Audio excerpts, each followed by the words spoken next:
Paramashivam.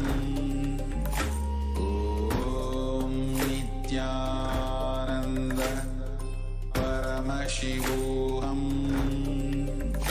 Om Nityananda Paramashivam. Om Nityananda Paramashivam. Om Nityananda Paramashivam. Om Nityananda Paramashivam. Om Nityananda Paramashivam. Om Nityananda Paramashivam. Om Nityananda Paramashivam. Om Nityananda Paramashivam. Om Nityananda Paramashivam. Om Nityananda Paramashivam. Om Nityananda Paramashivam. Shivoham. Om Nityananda Paramashivam. Most easiest, most powerful, most inspiring, most exciting way to connect with life as the form of mother. Navaratri is the time to connect with cosmos as mother. Celebrate cosmic mother. This 9 days we worship mother, worshipping divine feminine. யாதுமாகி நின்றாய் காளி, ஓம் காளி ஓம் சக்தி, ஓம் காளி ஓம் சக்தி, ஓம் சக்தி ஓம் சக்தி ஓம் சக்தி.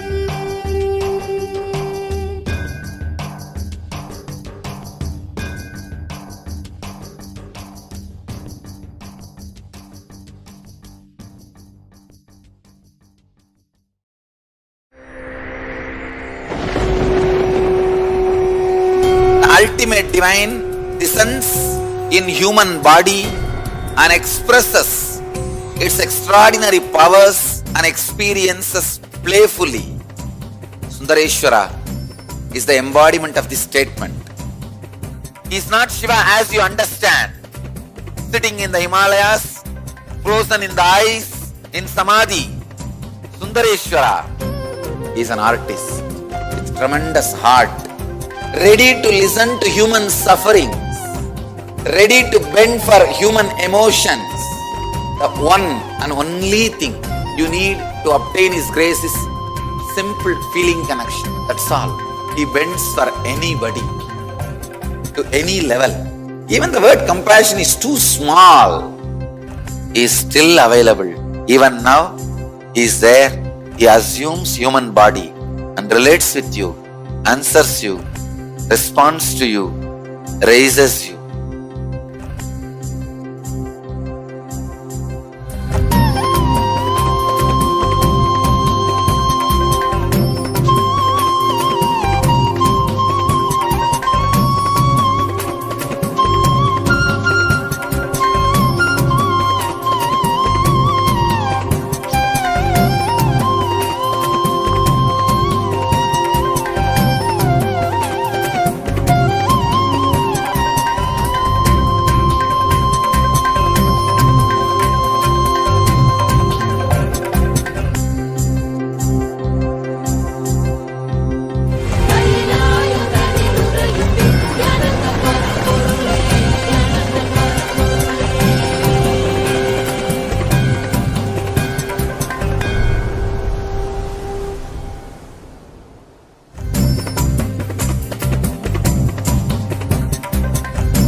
I don't know, I was lost.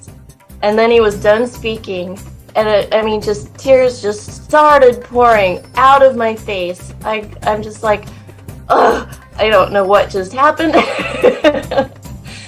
It was just like unbelievable, just unbelievable. I was just, oh, I'm shaking now just remembering it. Like I don't know what shifts inside you. It's just I literally felt the strong initiation happening at that time when Swamiji blessed. I don't know, it just puts you in some different world altogether, and suddenly everything seems possible. Everything seems, oh, like that impossibilities in that 1 second, fraction of a second, that impossibility drops from you. And you just, everything seems possible, that you get into that space of possibility. And I think, that is the greatest, dropping the impossibilities is really, and something changes in you, something shifts in you. You can physically feel the change. And the energy that is generated, it really, it's phenomenal.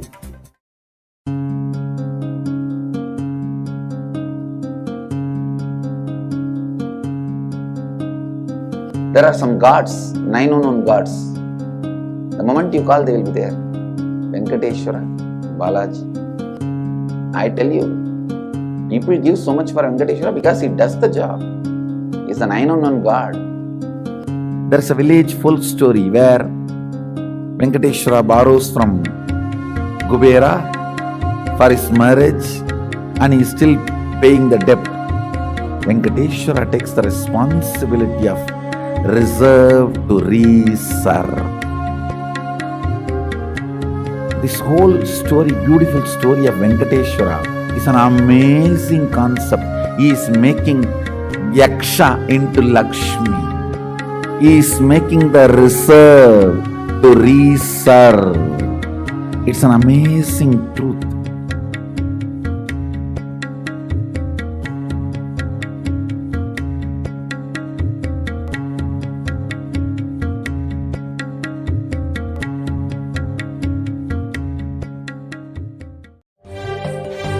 காளியின் ஆட்டத்தை ஆனந்தத்தை ஆனந்தத்தொடு ஆடிய ஆட்டத்தை கண்டோர் உயிருக்குளெல்லாம் இறங்கி குண்டலினிவில் உயிர்ப்பிக்கச் செய்து மாய மனத்தின் இருளை அகற்றி மாயம் அழித்து மங்களம் தந்து குரு பக்தியும் சிவ பக்தியும் பரமசிவ பக்தியும் பரமசிவ சக்தியும் அளிக்கின்றேன். மனமாயை விடுத்து குரு பதத்தை பற்றுங்கள். நித்யானந்தமாய் நிஜாவதாரமாய் வந்துதித்த என்னை பற்றி வாழ்வில் எல்லா நலமும் பெற்றிடுங்கள். ஓம் ஓம் ஓம். யாதுமாகி நின்றாய் காளி, ஓம் காளி ஓம் சக்தி, ஓம் காளி ஓம் சக்தி, ஓம் சக்தி ஓம் சக்தி ஓம் சக்தி.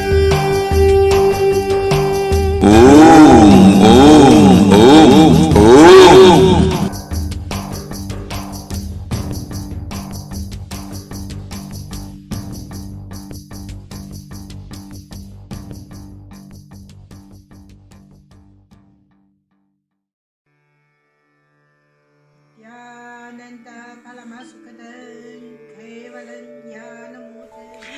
Here is the Australia Kailasa. How can I be so lucky and have a happy life in Kailasa? It's a long story. My name is Li Qi. My guru is His Divine.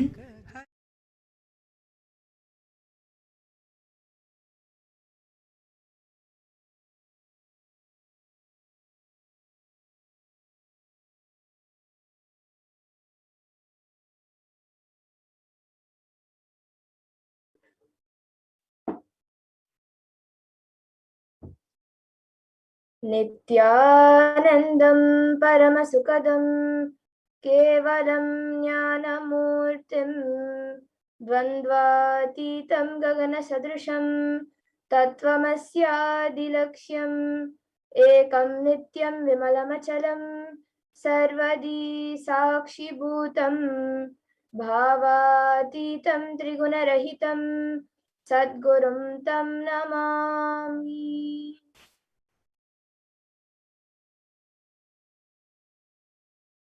Nityananda, everyone.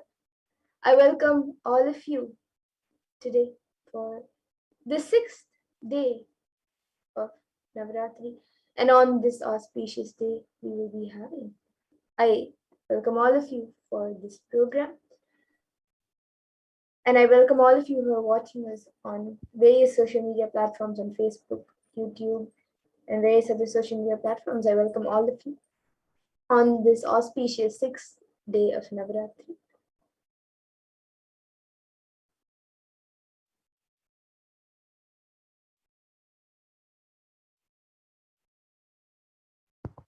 So what will you learn today in this program? You will be learning about Navratri, the celebrations of the divine feminine consciousness. You will be learning why the divine energy, Devi Parashakti, has incarnated again in the modern age. And you will be learning about Devi Parashakti. And you will be learning about the Supreme Pontiff of Hinduism, Bhagavan Paramashivam, who is incarnated, who is an incarnation of Devi Parashakti, and how you need to prepare yourself to experience his space inside you.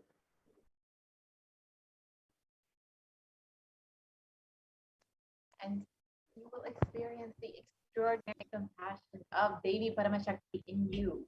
As the cosmic feminine consciousness, Parashakti liberates you, bestowing her supreme knowledge, bestowing her completion through worship. And Devi Parashakti is worshipped by all the gods and goddesses of Kailasa. And in the Chandi Homa, all of Kailasa request her divine presence to bestow upon you through her macrocosmic space, getting mirrored inside in your inner space. For this step, it is recommended that you do the exercise sincerely and with delayed gratification space. This is the best receptor for the darshan and to receive the incarnation of the form of Devi Parashakti manifesting through the Supreme Pontiff of Hinduism. And each segment is designed using the science detailed by our ancestors in the Kamikagama, in the Upanishads and the Brahma Sutras, or in other scriptures, and of how to invoke deity energies into fire and incarnations. And each segment teaches the ideologies that you carry in the Manonmaya Kosha, the mind sheet, the Vijnanamaya Kosha, the intellect sheet, and it teaches how it is too important for this experience. And thus, each segment is designed to work on each kosha. Recommended that you attend the complete program for the best experience. So now let us enter into the demonstration of the extraordinary powers of Parashakti. Experience what we will also be initiated into shortly with the darshan of the Supreme Pontiff of Hinduism. And if you would like now, you can take some time to join us for these Navratri celebrations by becoming a member of Kailasa's NITHYANANDA YouTube channel. So you can go to Kailasa's SPH and NITHYANANDA YouTube and click to join and become a member, an e-Kailasa member. You can enjoy all of these celebrations with Devi Parashakti manifesting through the Supreme Pontiff of Hinduism. Yes, so now let us get into the next segment where all of you will be seeing the manifestation of extraordinary Shaktis, the divine powers.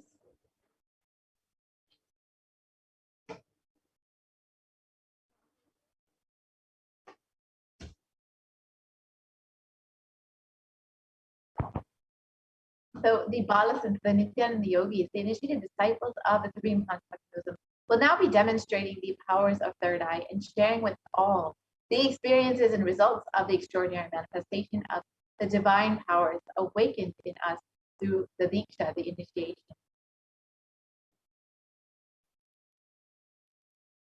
And in today's Bhava Samadhi Darshan, all of us will be receiving the initiation into the third eye awakening and various other powers with the blessings and grace of the Supreme Pontiff of Hinduism.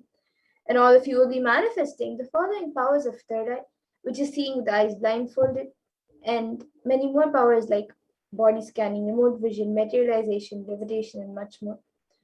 Now, some of you might be wondering where exactly the third eye is located or how it works. So the third eye is a cosmic browsing center located between the brows, which upon initiation, one can effortlessly express powers and see through the third eye just as you would with your two eyes.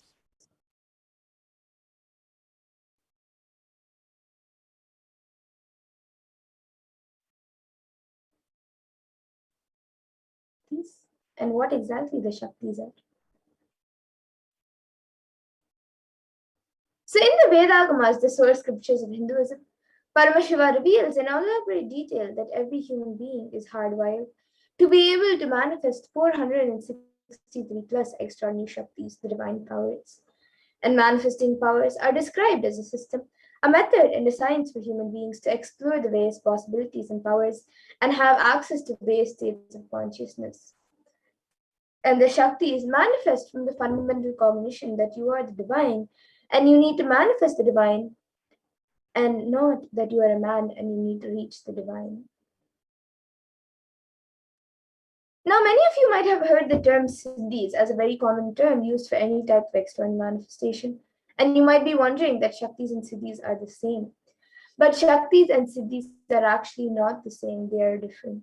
The difference between Shaktis and siddhis are that Shaktis express from the space of enlightenment as a side effect of feeling connection with the divine and high integrity with the Guru, and are a source of enlightenment, whereas siddhis are powers that manifest from tapas or penance for enlightenment and are on the path of enlightenment. And the Shaktis of Paramashiva manifest through ordinary human beings in an extraordinary way after the initiation by the avatar and are permanent, whereas siddhis are not permanent and may divert you from enlightenment. And the source of all these Shaktis are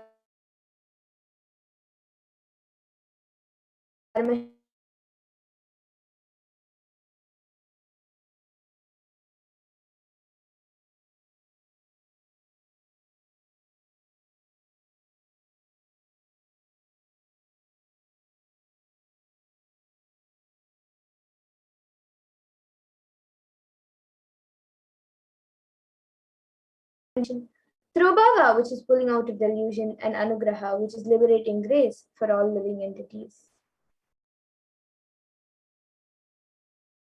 And the Supreme Pontiff of Hinduism, Jagat Guru Mahasannidhanam, His Divine Holiness Bhagavan Nithyanda Paramashivam, has come down as the 1008th living incarnation and representative of Paramashiva, and the reviver of Kailasa, the ancient enlightened Hindu civilization in the nation, and the great cosmic borderless in the nation. And ever since the beginning of this civilization, the Sanatana Hindu Dharma has been the cradle of enlightened beings and highly advanced sciences. And it was where the science of enlightenment and powers was lived and taught as lifestyle. And for the first time in modern day, the Supreme Pontiff of Hinduism is reviving these yogic sciences and transmitting it to the world at a record-breaking pace which is never accomplished before.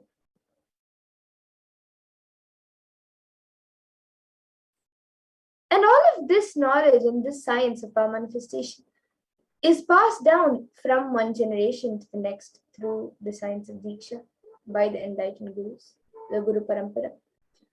And the Supreme Pontiff of Hinduism, being recognized as an incarnation by his gurus at a very young age, was trained and taught into these sciences to revive the initiations and knowledge repositories for billions to manifest the science of power manifestation from the disciplines of Vedanta, Tantra, Sri Vidya, Yoga and Yogic powers, Mantra Shastra, Siddha Vidya, science of Aushadha, Advaita, Bhakti Yoga, Paramashiva Jnana, Paramashiva Vijnana, and much more.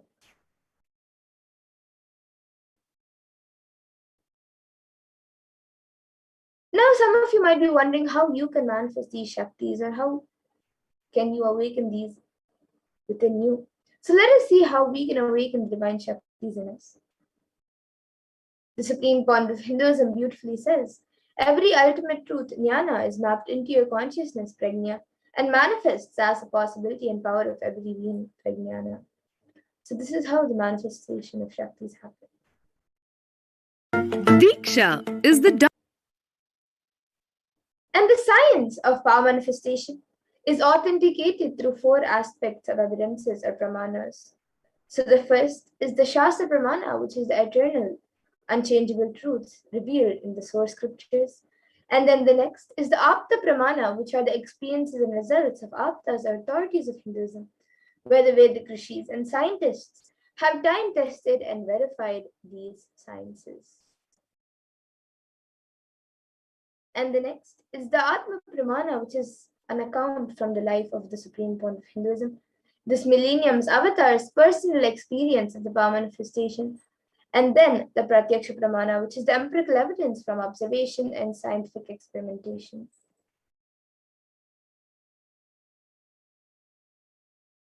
Now, some of you might be wondering what exactly are these Vedas and Agamas. Of course, you might have heard the word Vedas and Agamas, and you might know a little about them. And you might know that they're the scriptures, a few of the main scriptures of Hinduism. But let us see what exactly are the Vedas and Agamas. So the Vedas are the ultimate superior authority for Hindus and are a pure science where the ultimate truths are explained. And the Agamas are the scriptures where the applied technology and the applied sciences are expanded. So the Vedas and Agamas, the Veda Agamas, are given the status of Shruti as they are directly revealed by Paramashiva. They are the ultimate, eternal, unchangeable truths. And a reference cited from these Shastras or source scriptures is called the Shastra Pramana. So now let us get ready to witness a very unique and very exciting demonstration of the powers of third eye after we go through the four pramanas for this power, for the power of seeing with eyes blindfolded.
Yes. So now let us go through the 4 pramanas for this power of third eye. We will be first seeing the pramanas for the power of seeing with the eyes blindfolded. So the Shastra pramana for this power comes from the Vijnana Bhairava Tantra. Kapalantarmanonyasya tishtannmilitalochanaha kramena manasodadyat lakshaye lakshyamuttamam.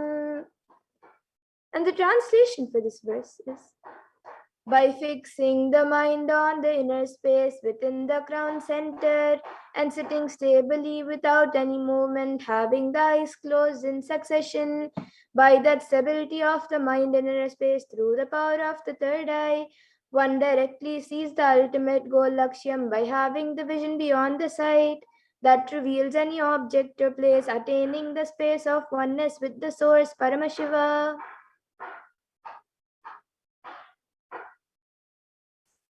And the next stop, the pramana for this power, comes from the time when Krishna initiates Arjuna into the power of third eye during the revelation of the Hindu Purana Bhagavad Gita. So Bhagavan Krishna initiates Arjuna into the power of third eye, so Arjuna can behold Krishna's Vishwarupa Darshan, the vision of his cosmic form. And Bhagavan Krishna beautifully says to Arjuna, Natu mam shakyase drashtu manenaiva swachakshusha divyam dadami te chakshuhu pashyame yogamaishwaram. So in this verse, Bhagavan Krishna says to Arjuna, but you cannot see my cosmic form with these physical eyes of yours. Therefore, I grant you divine third eye vision. Behold my cosmic opulence. So this comes from the 11th chapter of Bhagavad Gita, which contains the description of Bhagavan Krishna's cosmic form. And the description of Bhagavan Krishna's cosmic form further in this chapter is completely narrated by Arjuna as he sees Bhagavan Krishna through his third eye. And the next is the Atma Pramana in Swamiji's own words.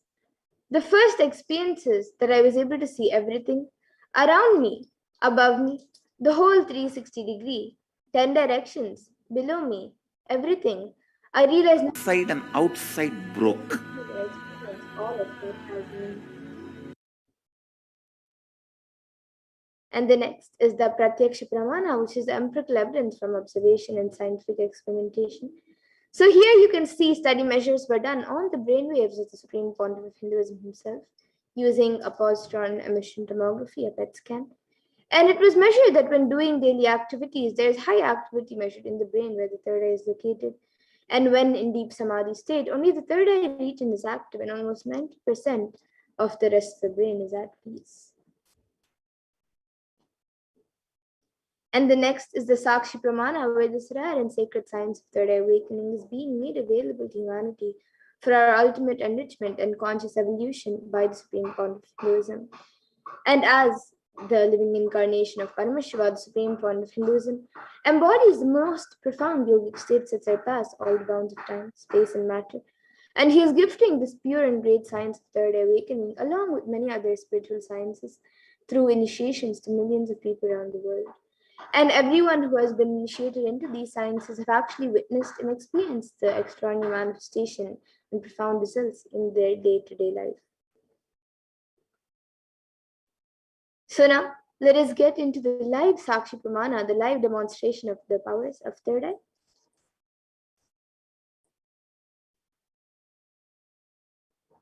So here with me, I have this eye band, which in front is a thick opaque plastic sheet.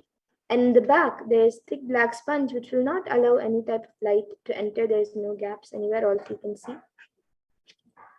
And into these two sockets over here, my eyes will sit into these two sockets over here. And this eye band will also be covering the bridge of the nose. And this eye band is actually certified by ophthalmologists, and it's usually given to people who are suffering from insomnia so they can have better sleep and a peaceful sleep. So this blocks all the light coming from outside when it is put on the eyes. So this eye band will be put on my eyes by a volunteer, And all of you can see as it is being put. And once it is done, any of you watching us live on the YouTube channel, you can put your comments in the live YouTube comment section below, and I will be reading the comments through the third eye. You can put anything that you would like me to read. And now you all can see as the IBAN is being put on my eye by volunteer.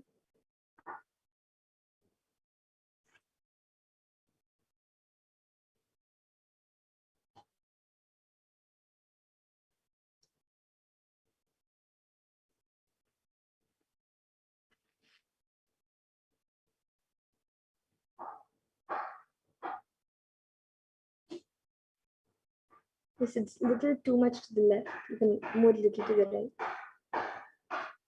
Yes. So now the IBAN has been put. I will be turning to my right, left, up, and down. So all of you can see that the IBAN has been put. There's no gaps anywhere around.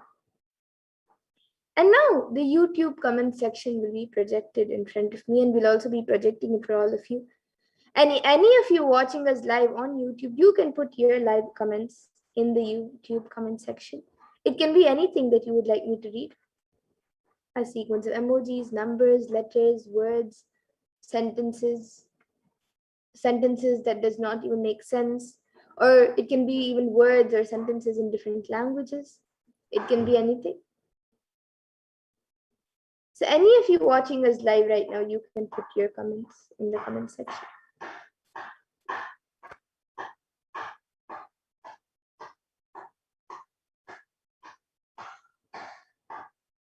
Yes, so we have the first comment from JNN, who has put a heart emoji. It actually has two hearts, a bigger one and a smaller one. And then she has put hi.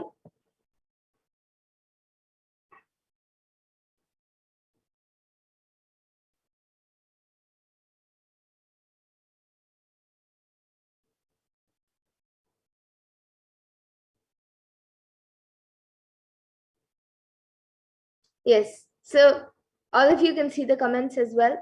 So you can see the comment put by JNN, YouTuber named JNN, who has put hi, and before that a heart emoji, which actually has two hearts, a big one and a small one. And anyone else also watching us live on YouTube, you can put your live comments in the YouTube comment section on Kailasa's SPH Nityananda YouTube channel.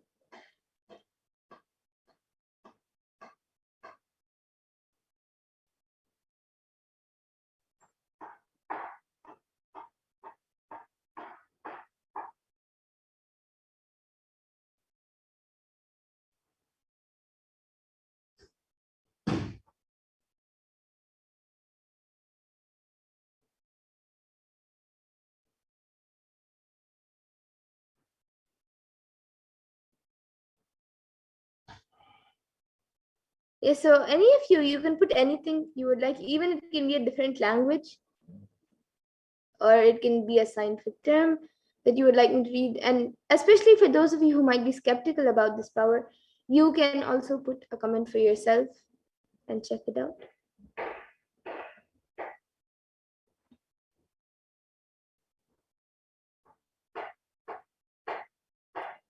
Yes, Ma. Now another comment has come from JNN, who has put a ribbon emoji, a red ribbon. It's a tied as a bow.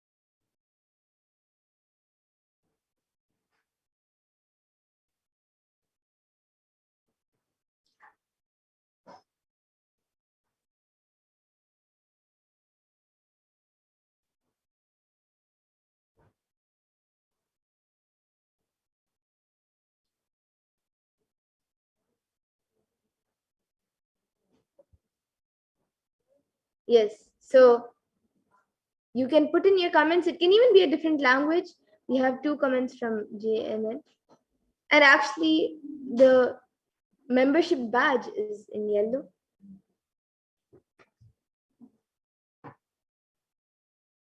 Yes, now we have another comment from Marceline Goylame, who has put Nityanandam and then Namaskar emoji and a heart emoji, which has a circle connecting 2 hearts. And the Namaskar emoji is with yellow hands.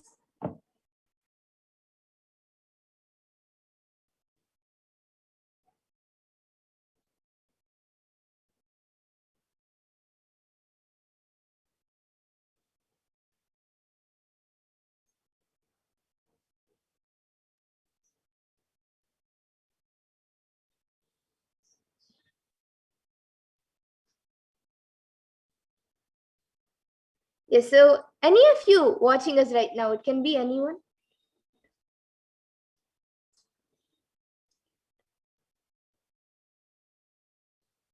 Yes, now we have another comment from Marceline, who has put a laughing emoji, which has sweat coming from the top, and then a star emoji, and then a smiling emoji, a laughing emoji, which has tears coming from the eyes, and then a smiling emoji, and then a heart emoji, which it has 2 hearts and a circle connecting, and then a upside down smiley emoji. And yes, actually here today I have this Guaranteed Solutions book written by Swamiji. So any of you who would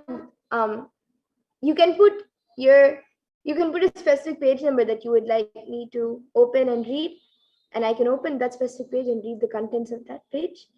And we have another comment from Jen Kiao, who has put a bear emoji, a teddy bear emoji.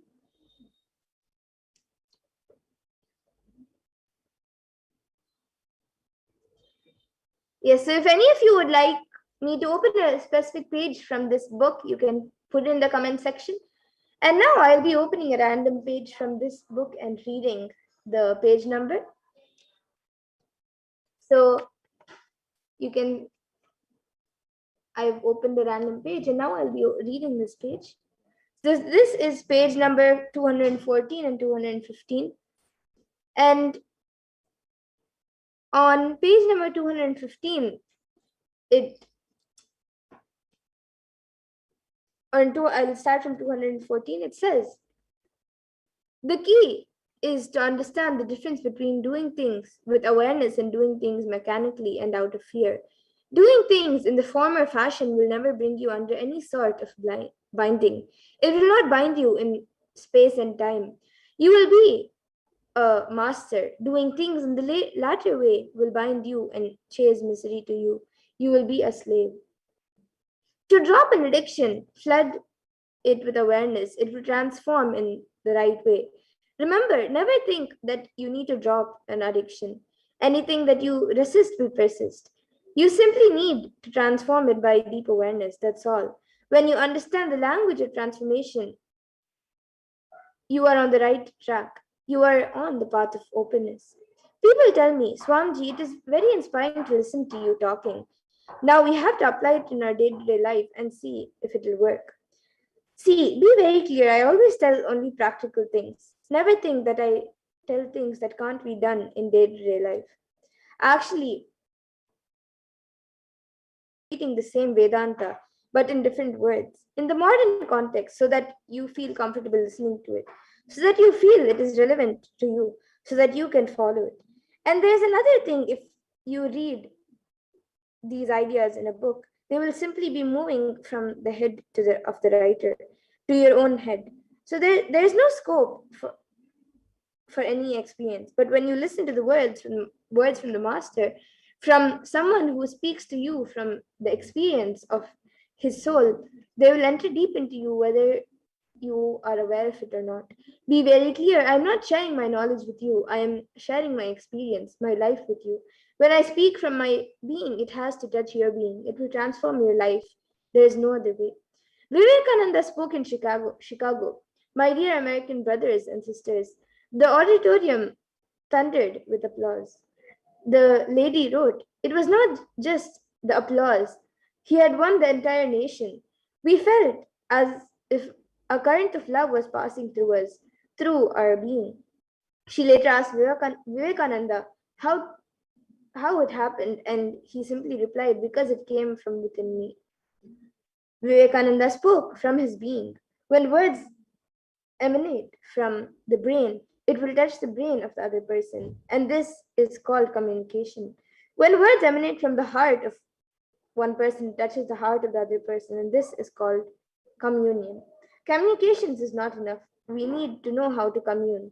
Now I tell you to talk. I talk from the bottom of my heart, so you will listen wholeheartedly. When the speaker speaks with totality, the listener is bound to listen with totality. His life is bound to be transformed. If your life has not been touched by my words, be very clear, I have no authority to speak.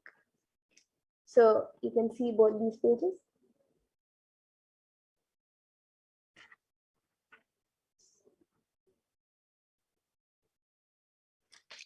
And yes, if any of you, we will also be doing the power of body scanning.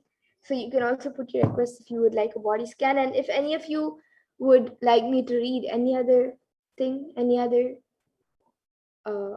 word or sentence or anything, you can put it in the comment section before we get into the next power, the power of body scanning.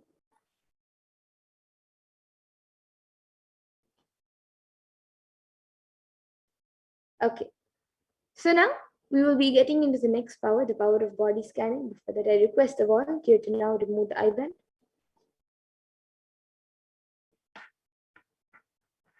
And all of you can see as the eyeband is being removed, there is nothing added or removed from the eyeband.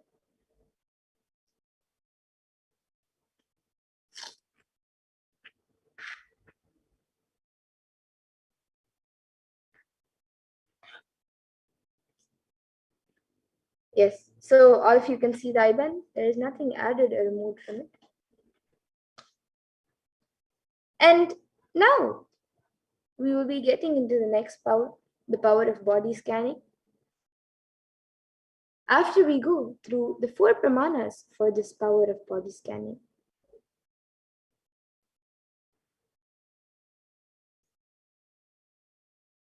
So for those of you who might be joining us newly today, the power of body scanning is the power that awakens the ability to scan any type of illnesses, diseases, medically diagnosed issues, or any other problem physically, mentally, or emotionally.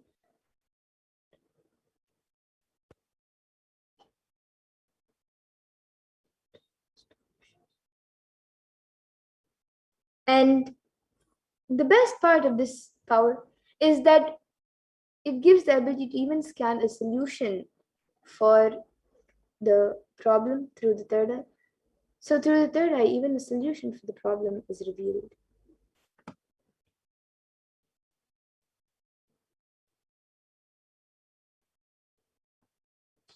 Yes, so now let us go through the 4 pramanas for this power of body scanning. The Shastra pramana for this power comes from the Vijnana Bhairava Tantra. Swadehe jagato vapi sukshma sukshmatarani cha tattvani yani nilayam dhyatvante vyajyate para. And the translation for this verse is, in this verse, Bhagavan Paramashivam says, cognize deeply that from the subtle to the subtlest constitutive principles of your whole body, Swadeha, or of the whole universe, simultaneously consist of the essential reality. They are being absorbed in their source cause, Paramashiva. By the experience of such restful awareness, one becomes complete from all thoughts, and the ultimate universal divine power, Devi Adi Shakti, is revealed, and the supreme power manifestation happens. And the next is the Apta Pramana, which comes from the life of a Siddha, whose name is Teriyar. So Teriyar was a Siddha and one of the prominent disciples of Agastya. And one day, a man suffering from severe headache comes to Agastya for healing. Agastya then uses the power of body scanning and identifies the root cause of the headache. He reveals that there is a small terai, a type of frog, sitting in the person's brain. Agastya immediately instructs his disciple Terya to perform an open head surgery and remove the frog. And once the surgery is completed successfully, the person is healed and cured of the headache. And the Atma Pramana for this power was revealed on the 22nd of December 2019 by the Supreme Pontiff of Hinduism himself on how he uses the power of body scanning. Paraphrasing his words, only when I had the multiple compound hand fracture, I was forced to go for surgery and therefore for medical checkups related to that. At that time, they detected heavy metal quantity in my different organs. It was revealed that I had been poisoned without our knowledge. I immediately used diagnostic methods instead of medical facilities to study the body condition due to the poisoning. Through the power of body scanning, I found out what the problems, imbalances that happened, and where balances had to be done. I used allopathy as a second opinion to verify my findings. And the Sakshi Pramana. You can all see here a few experiences of the disciples who have successfully manifested the power of body scanning. Here are just a few, but thousands around the world have actually witnessed and experienced this power themselves and manifested this power experientially. So now let us see a live demonstration of this power of body scanning. So any of you who would like a body scan can put your comments in the live YouTube comment section. And we will be doing a body scan for you.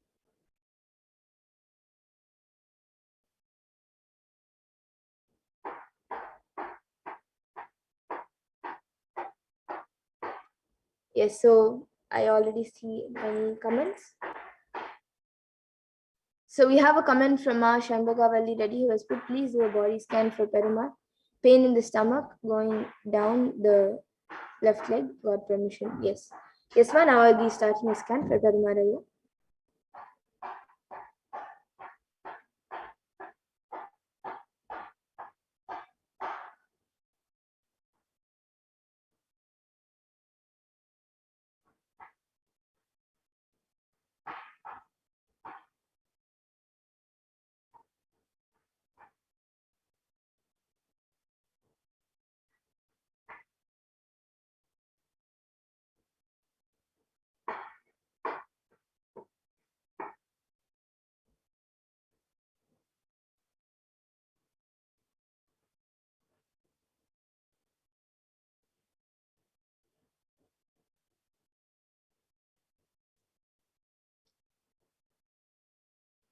Yes, so Ma Shanbhagavalli Reddy, what I was able to see for Perumaraya was that the pain is actually being caused due to some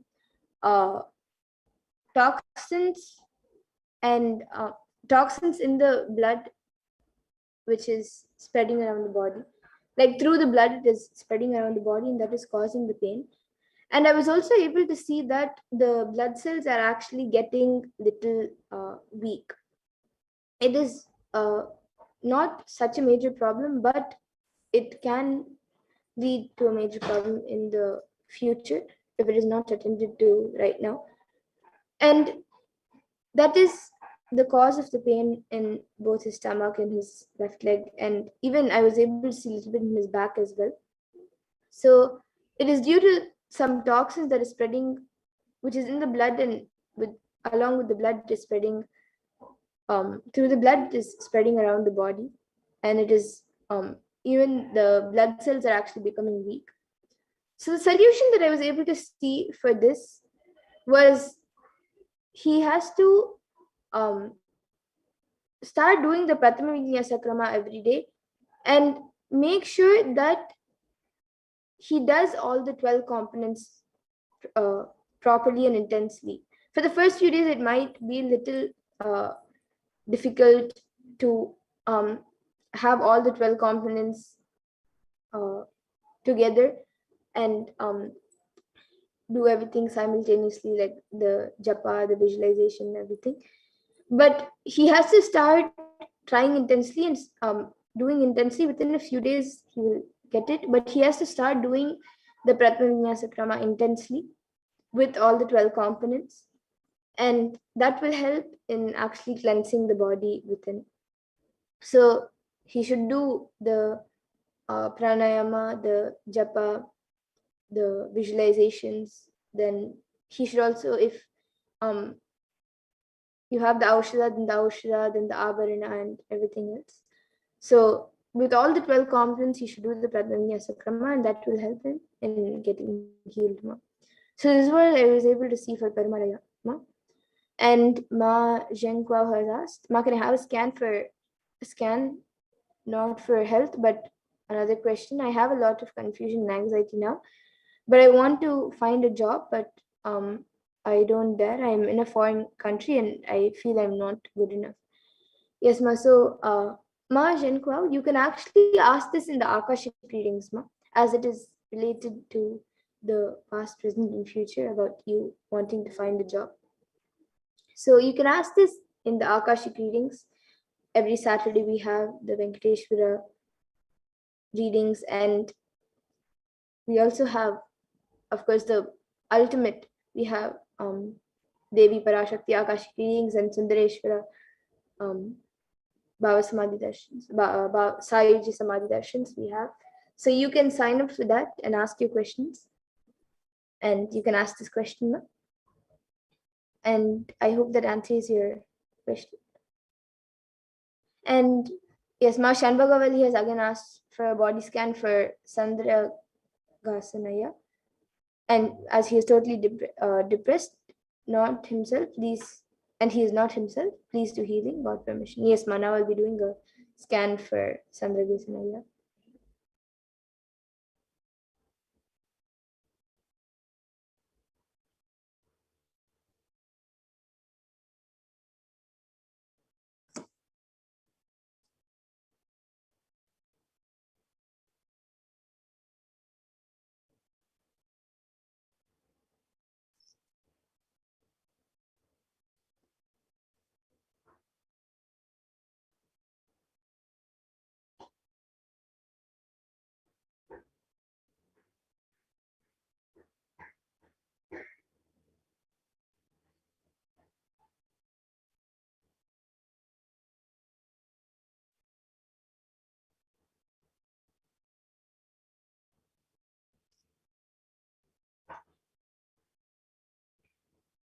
Yes, Ma. So, Ma Shanbhagavali, what I was able to see for Sandra Gasanaya was that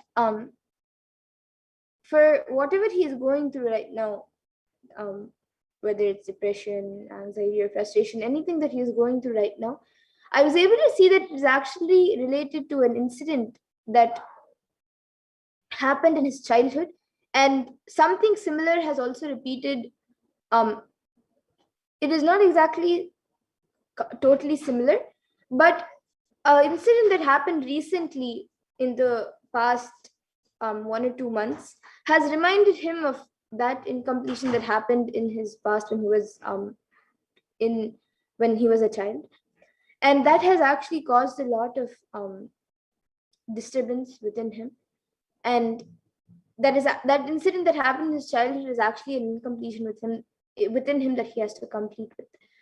So the solution that I was able to see for this is, as much as possible, tell him to chant the Mahavakya continuously, and you can also play Mahavakya in the background. And also, he should start doing the completion process, and he should get out of that incident, that incompletion, the incompletion and pain that the incident caused him at that time. He should get out of that, and automatically he will come out of the depression, and you will see that he starts healing soon. So this is what I was able to see for Sandragesanayama. And you also asked for a scan for Sureshaya. Yes, so now I'll be doing a scan for Sureshaya.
Yes, so Ma Shanbhagavali, what I was able to see for Sureshaya was that the I was able to see that there is some his actually outside his skin is getting dry and he's also having some allergies. But what I was able to see is that the cause is within, and there's actually I was able to see that there's some, especially like around the lungs, there's like a just two small black patches. It is not exactly black, it is like grayish, that color. And that is actually uh, causing that is actually causing like some type of heat, and also uh, that is actually causing something in the body that is creating a lot of dryness in the body. It is like literally sucking the water in the body and the moisture in the body, so that is actually making the skin dry. So this was what I was able to see for Sureshaya. And the solution that I was able to see for this was that he has to start drinking neem juice, and he has to start drinking some honey in the night and neem juice in the morning, and that will help in healing that black patch. And for right now, for the skin that has already gotten infected, he should apply a little bit basma, and like just once a day and at a different time in the night or even in the morning at his choice. Little bit organic pure coconut oil, just little bit, apply it on the skin, and that will help in healing Sureshaya. So this is what I was able to see for Sureshaya. And yes, I see that you've gone back saying thanks. Yes, thank you, Ma, for getting back. And I also see many other comments from Ma, Zhen Kwao, Ainar Zabotins, Aya, and yes, Srinivasa Rawaya has said Nityananda. And I see Ma Zhen Kwao and Ainar Zabotins Aya who has requested for a scan. So yes, today in the interest of time, we will actually be moving on to the further segments of this program. And you can again join us every day at 2 a.m. IST and 4 p.m. IST for the power manifestation segments and request for a body scan and for any other power manifestation. We will surely love to help all of you. And today, in the interest of time, we will now be moving to the further segments of this program. So I thank all of you who have joined us for this power manifestation segment today. And please stay tuned for the further segments of this program where all of us will learn more about Devi Parashakti during this auspicious season of Navratri, during this auspicious festival of Navratri. We will continue learning more about Devi Parashakti. So now in this next segment, we will be learning of how the world is today and the way forward, and how Devi Parashakti has come to protect humanity. So please stay tuned for the next segment.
Yes. So now let us learn about the world today and the way forward. So per day, an additional 0.002% of population is getting infected by COVID-19. And the fact is that the total confirmed cases of COVID-19 is 233 million, which is about 3% of the world as of 5/54 CEST on the 1st of October 2021, including 4 million confirmed deaths. And Healthline.com states that COVID-19 cases have risen to more than 150,000 per day in the United States. And an average population increase per day is 174,000 per day. So the rate of those getting infected is almost on an average rate of population growth.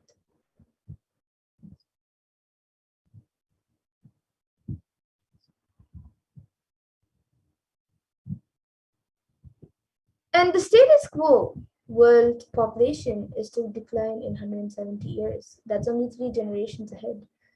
So the total confirmed cases of COVID-19 is about 3% of the world population and is rising daily at all times. The vaccination not known to be the solution or available at any timeline for the world. And the average deaths per day is 126,500 at 0.562% of the world. And average death per year is 44 million and is growing each year. And if we just say for our understanding that the population growth per day and death rate is moving at the same rate, we are looking at human civilization to decline in the next 3 generations. So let us see a need of a global solution that works across the all national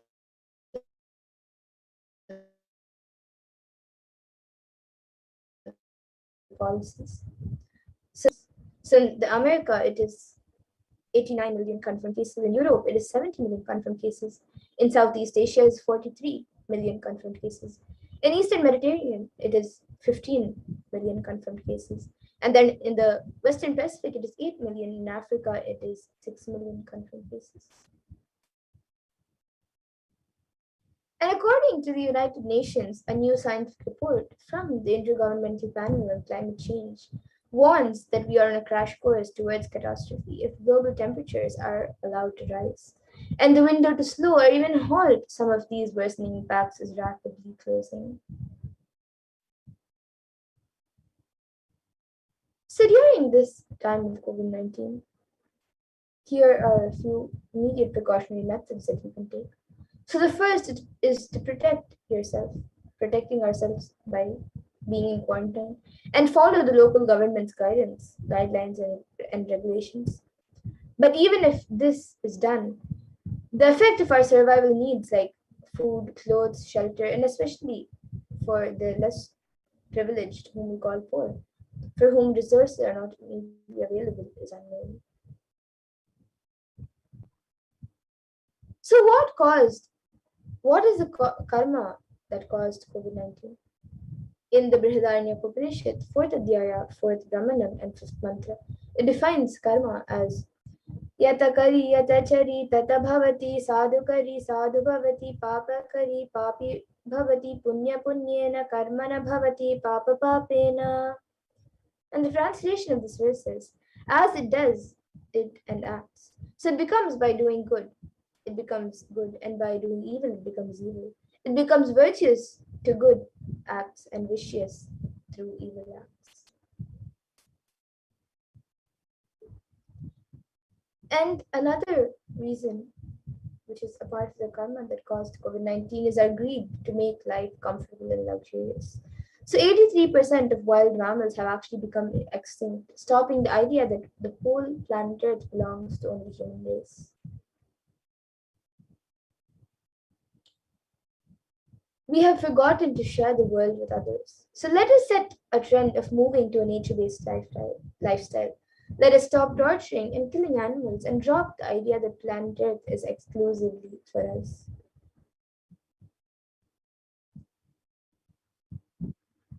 So let us stop the karma. When you kill animals, when you keep the livestock and kill animals, not only you disturb the environment, you disturb the ecosystem by releasing so much pain and suffering as well.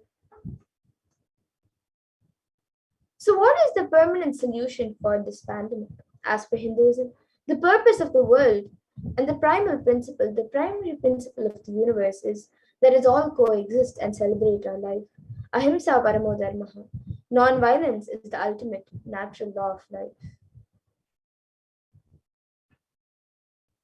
Let us stop that and stop all the actions from anger, lust, greed, pride, jealousy, and delusion. Aparigraha, asteya, or ahimsa should be followed, which is the lifestyle of non-stealing, living with minimal things and non-violence. And every crisis that humanity faces, Hinduism has actually found solutions. Hinduism is the religion that has seen at least 5 complete wiping out of planet Earth, and the wiping out of the civilization. And we have the knowledge, and we have recorded and documented every time when the civilization was wiped out and how we have rebuilt it. So here are a few of the world pandemic histories and the Hindu solutions. So Bhagavan Vishnu, this is the first time when Bhagavan Vishnu incarnated to bring the Vedas and Agamas back from the dark energy, the Asura Hayagriva, during the manifestation of the universe in the form of a fish, the Matsya Avatara, and landed it on the planet Earth to give it to Lord Brahma. And the second time was when, after the great deluge, Bhagavan Vishnu brought Manu's boat and the Vedas and Agamas and the whole thing, and he restarts the civilization. And that is why the Pandya kingdom, the earliest kingdom, has a fish as their emblem. And Karaikal was the place where the boat was brought to the land by the Matsyavatara. And from there, the whole Pandya civilization started. And the third time was during the King Ravana's reign, where 7 crore people were killed and 7 crore of the population had disappeared. So at that point in time, Bhagavan Sri Ramchandra Prabhu incarnated to save the 54 deshas from the evil reign of the king. And this is detailed in the Ramayana. And the fourth time is when King Duryodhana almost led the world to a nuclear collapse, and Bhagavan Sri Krishna incarnated to end the apocalypse. And this is detailed in the epic poem Mahabharata. And the fifth is when Bhagavan Mahadeva, Paramashiva himself, protected the city of Varanasi, and he said, I will hold these people, protect them, even during the Pralaya. Even when the whole world is destroyed during the great deluge, I'll hold these guys on the tip of my Trishula. And in the Upanishads, the rishis celebrate the happening of the incarnations who come down to liberate people from crisis. And in the Taittiriya Upanishad, Chapter 3, Bhriguvali, Section 10, the rishis sing and dance in the ecstasy of enlightenment and Kundalini awakening. And they sing, Ha-vu, ha-vu, ha-vu, ahamannam, ahamannam, ahamannam, ahamannado, ahamannado, ahamannadaha. So this is what the rishis sing when they are filled with ecstasy of enlightenment and Kundalini awakening.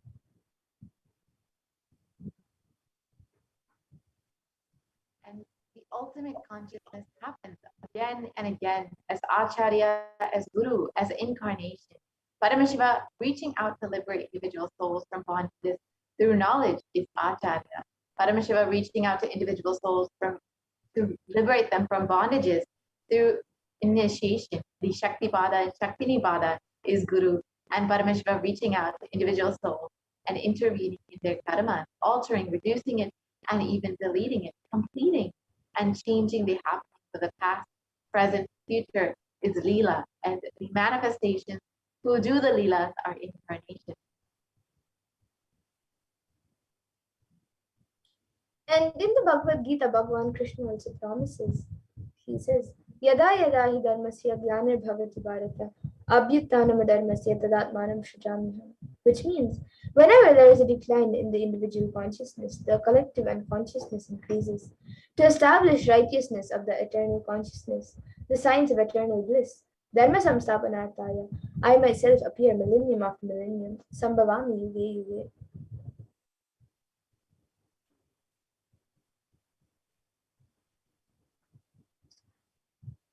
Yes. So now with that, let us now get into the next segment of this program where all of us will learn more about Devi Parashakti. And on the 6th day of Navratri, let all of us learn more about Devi Mahalakshmi, the form of Devi Parashakti, manifesting as Devi Mahalakshmi, the goddess of wealth.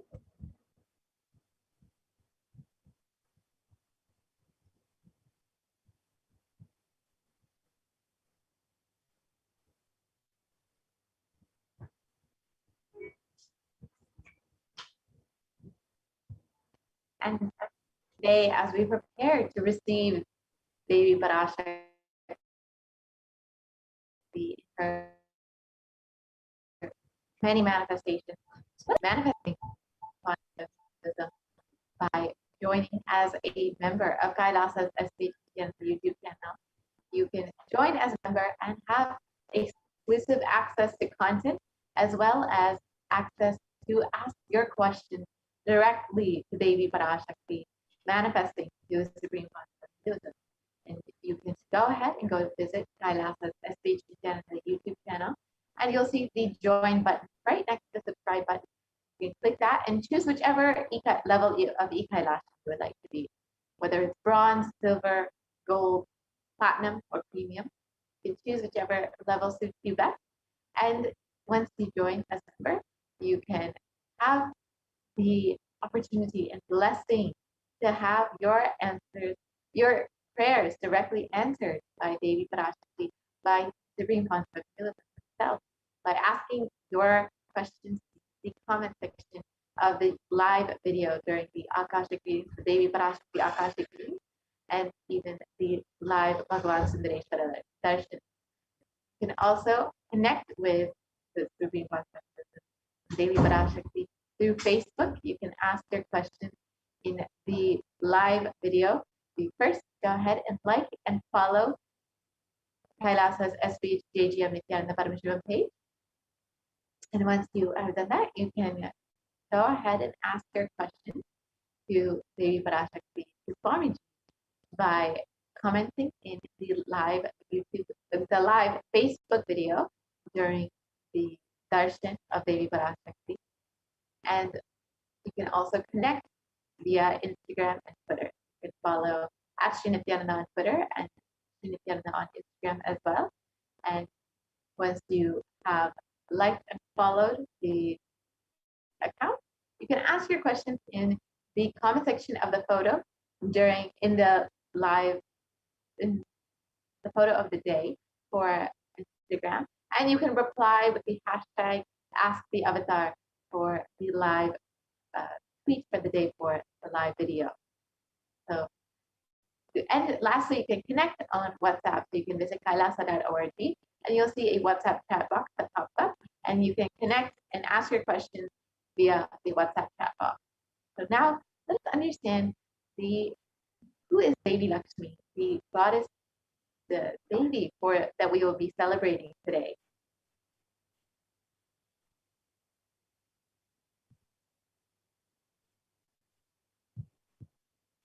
So in the Devi Mahatmyam, chapter 12, verse 13, it says,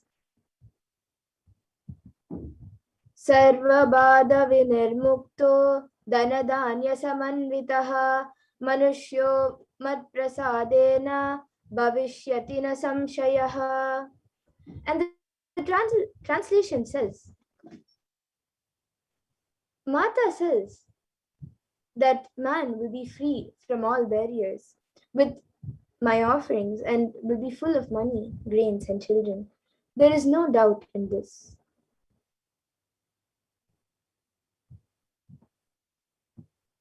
Lakshmi stands for wealth, beauty, grace, and other similar qualities.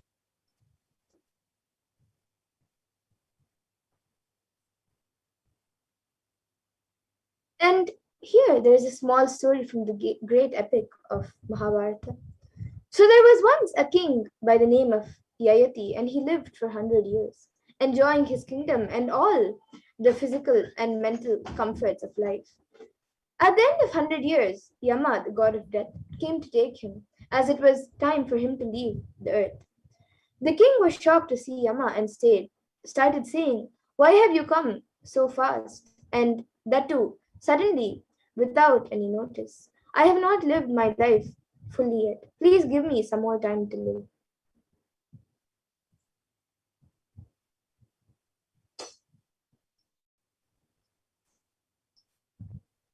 And things procured with, so you can manifest Mahalakshmi through asteya, the quality of non-stealing. Things procured with non-integrity bring the fear of losing them inside of you. When you are hooked to asteya, to non-stealing, the kind of power that you manifest. The first power is Lakshmi.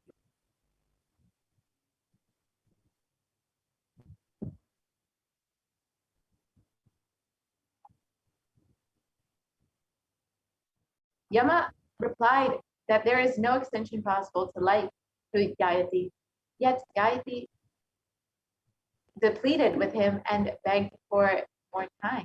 Yama finally conceded that if any of his sons were ready to give up their life for Gayatri, then the king could live for that much more time.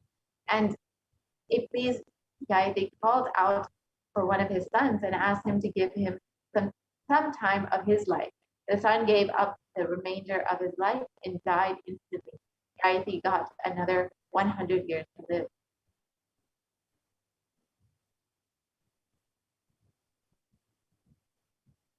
And he continued to enjoy all the material comforts in the same way as before and lived another 100 years. And at the end of which Yama returned to take him. This time also Yayati felt he had hardly lived and begged Yama, saying that he was not prepared and wanted some more time. Yama gave him another chance. Another of Yayati's son gave up his life for his father, and Yayati got a lease of another 100 years of life. Now, after Yayati enjoyed the next 100 years, Yama came back to him to take him. This time also Yayati asked for more time, but Yama refused to play the same game again. This time Yama instead gave Yayati a beautiful teaching in just a few words. He put a fire out by pouring oil into it.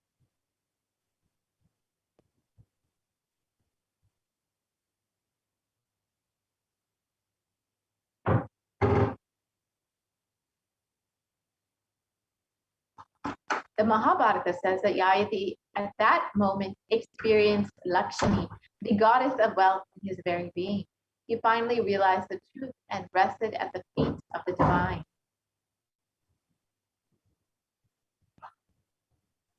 So, this is a small but wonderful story that we need to understand the underlying meaning of it. Lakshmi is not the quantity of life, she is the quality of life. Most of us think that having Lakshmi in our life means having lots of possessions like cars, houses, good bank balance, etc. Masters, however, interpret Lakshmi in a totally different way. They say that Lakshmi is actually the quality of your life, your mind, and not the quantity or numbers of things that you have.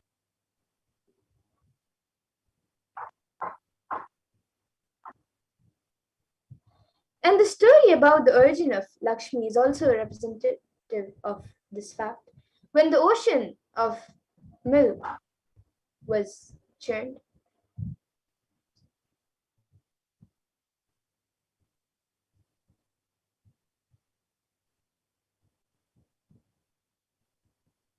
And the story about the origin of Lakshmi is also representative of this fact. When the ocean of milk was churned by the Devas, the demigods, the Rakshasas, the demons, using the Meru mountain, from deep inside the ocean, Lakshmi emerged. This is actually a metaphorical representation when the milk of the mind is turned by the mouth of pure awareness. It raises the quality of your life in the form of Lakshmi.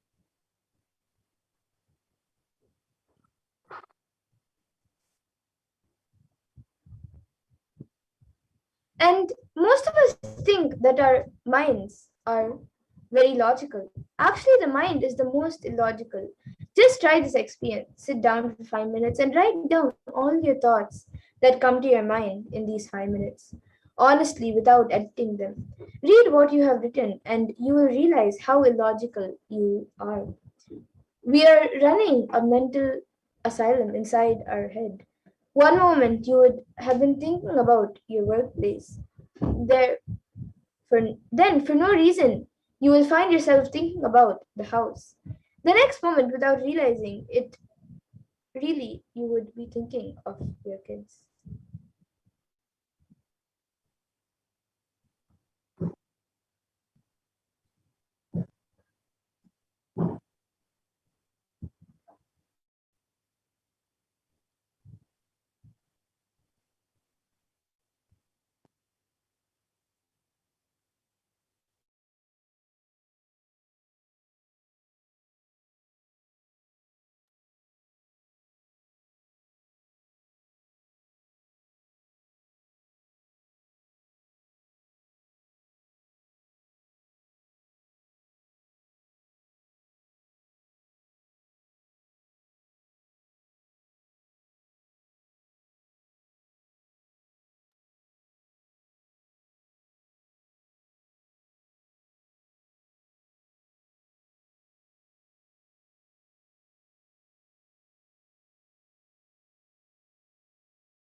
Yes, we apologize for the technical glitch.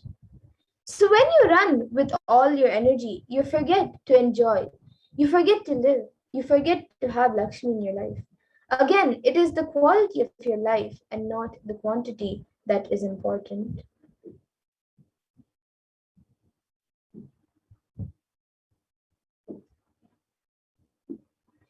And when your attitude decides your life with the right attitude, you are showered with more and more things. There is a beautiful shloka in the Puranas which says, Ananda, bliss attracts fortune. There is one more that says, where there is bliss, Lakshmi walks in naturally. In the Vedic tradition, we have two kinds of wealth, Kubera's wealth and Lakshmi's wealth. Kubera's wealth means he will accumulate, and hold. Neither he will enjoy nor let somebody else can enjoy it. And the Lakshmi's wealth means that she will be constantly circulating, giving. The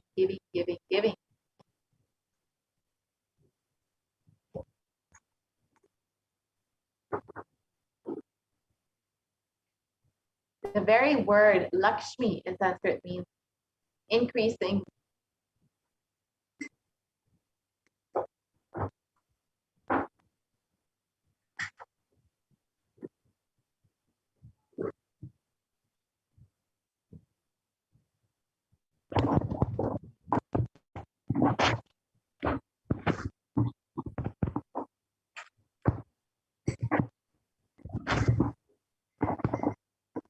So the very word Lakshmi in Sanskrit means increasing. And when you increase the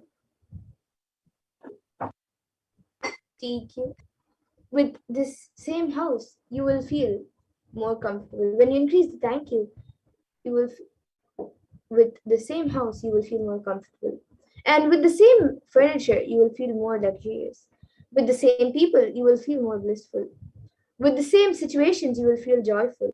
Actually, Lakshmi is added when you increase the thank you. Of course,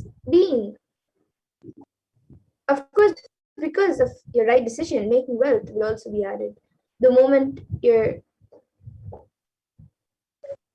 TQ becomes big, your car becomes big, your bungalow becomes big, your life becomes big, everything becomes big. Because of your decision making decision-making power because of your clarity. That's true. Apart from that, your being, your Lakshmitva, the quality of being Lakshmi, the capacity to enjoy the energy of wealth consciousness will just increase. Increase the TQ is what I call creating affluence. Yaksha means who possesses wealth, but neither enjoys nor lets others enjoy. Lakshmi means the one who keeps currency moving, who enjoys and lets others enjoy.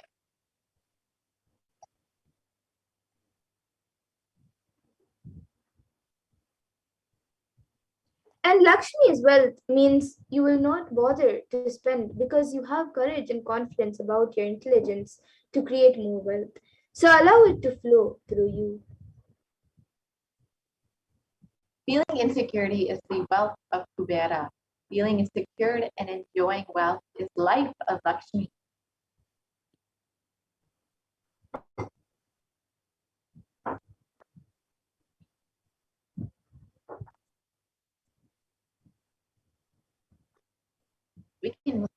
We can go back to the previous slide. And Lakshmi is an energy field like a satellite. Ganesha is an energy field like a satellite. If you tune your brain to that satellite, you will receive their energy and blessings. When you stop hating working, when you stop hating planning, suddenly you will see Lakshmi is blessing you. You are working only for $1 million, but suddenly opportunities will come which will shower you with $1 billion.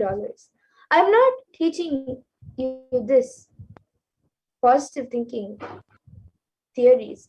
I am stating the fact. This is what the Supreme Pontiff of Hinduism states beautifully. The power of thinking is Lakshmi. In one moment, you can make anything look like God. Within next few moments, you can make anything look like demon in your life. Please understand, if you bow down, even a small stone will become God. If you are afraid, even God will look like a demon.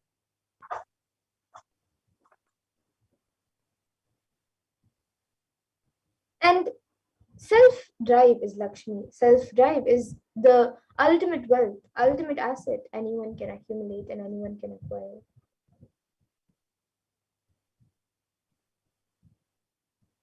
Thoughts by themselves are like Lakshmi's wealth, but the right way of applying it, you can manifest wealth without manipulating.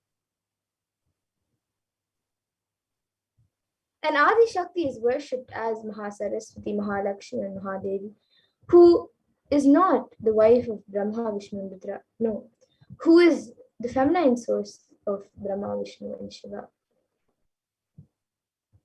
Abundance should be making you more active. Only then it is Sri Devi. It is Lakshmi. It is wealth. Abundance is activism. Responsible activism is abundance. And the ferociousness of your body is Durga. Ferociousness with your words is Saraswati. And ferociousness with your mind is Lakshmi.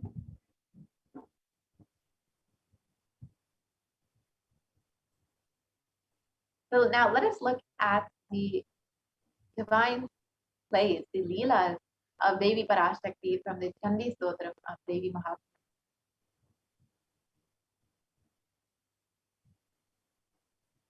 So in the Devi Mahatmyam, various aspects of human mind is depicted as demons come at war with Devi Parashakti's representations.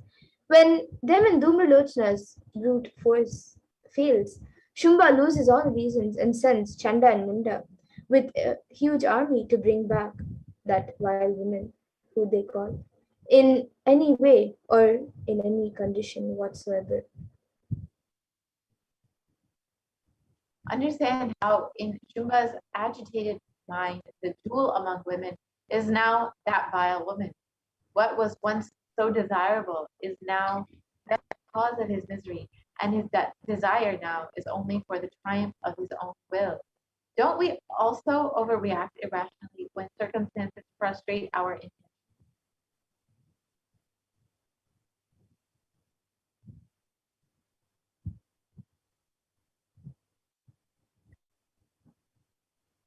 So the story And- continues, struggle escalates, and the gently smiling Devi Durga calls forth the terrifying emaciated form of Kali, and 8 other fierce goddesses combat the demon hordes.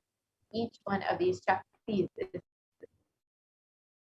an aspect of her own immense power. Each represents a higher function of her own consciousness.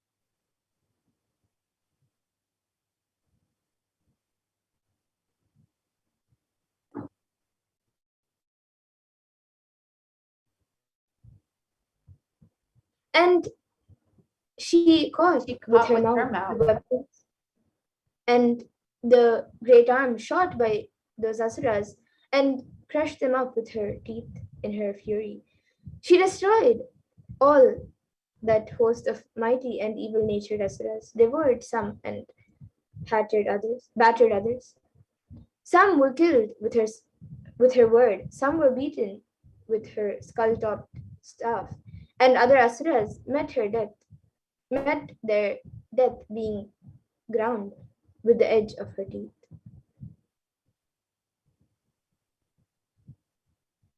Seeing the most valiant Chanda and Munda laid low, the remaining army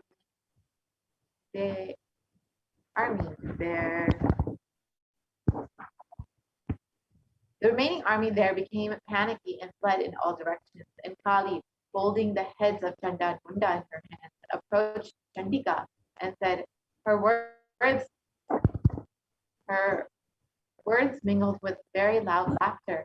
Here have I brought you the heads of Chanda and Munda as 2 great animal offerings in the sacrifice of battle. Shumba Nishumba, you shall yourself slay, the Rishi said.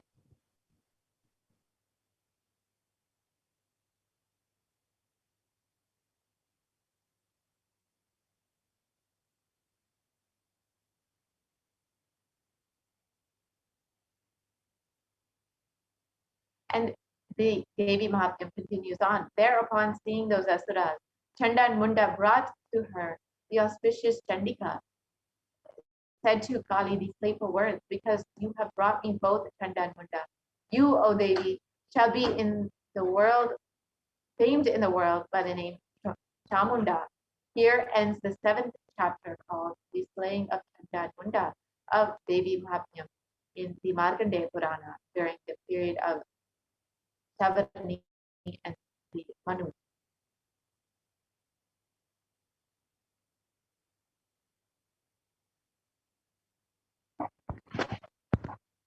And this story from this happening of the Devi Mahatmya describes reflects the story of our own lives. The century most of us are operating out of anger and rage under such a delusion that we start hurting those that we desire, just as the demons Chanda and Munda and the Shumba Nishumba had done.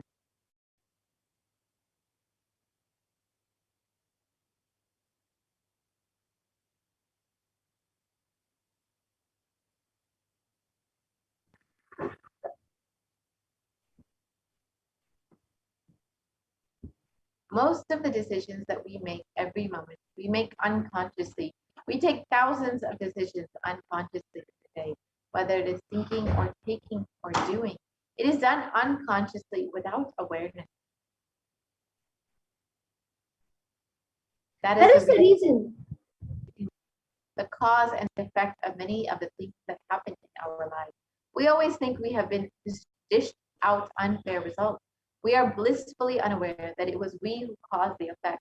We made it happen by the way of unconscious living and ended up incurring more karma. This is what Devi happened in order to liberate us from this karma.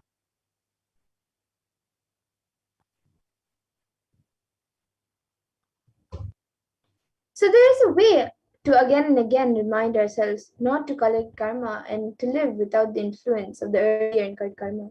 The first step is to have a clear understanding that karma is powerless in the presence of an incarnation.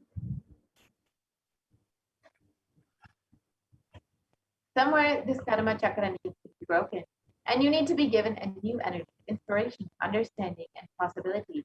If you are always stuck with the action-result cycle, you will never ever be given a chance to taste the possibility.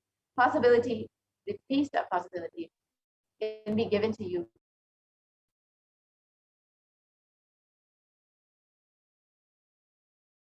only when the divine intervention happens in your life. He assumes the form of Guru just to liberate people from the karma chakra, give inspiration, joy, bliss, and cause miracles, and ultimately enlightenment.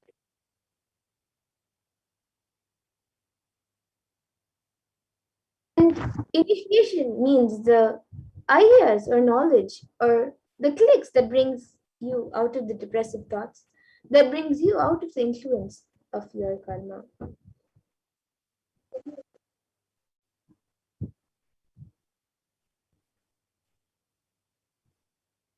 So now let us understand the Supreme Pontiff of Hinduism, Jagat Guru Mahasanta, Bhagavan Paramashivam, as the Nijavatara of Devi Parashakti herself.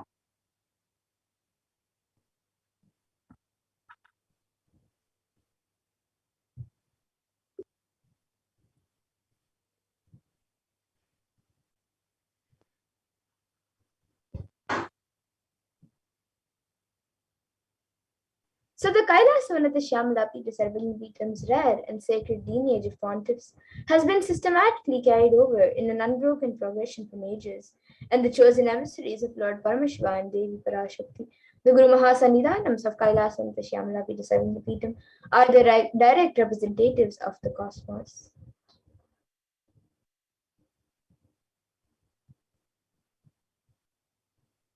On the 27th of April 2012, Srila Sri Nityananda Sri Jnana Sambandha Deshika Paramacharya Swami was formally appointed as the 293rd Guru Mahasannidhanam of the Kailasonatha Shamala Pita Sarvajna Pita, and is the lawful successor, descendant, and inheritor invested with all the powers, duties, obligations to perform the rituals, spiritual, religious, and customary rites vested in the Kailasonatha Shamala Pita Sarvajna Pita, and has been reviving its spiritual, religious, and linguistic epicenters to its original glory. So now let us watch a short video on the history of the Madurai Adinam, the Kailasa of the Shyamalapi to Sarvangavitam.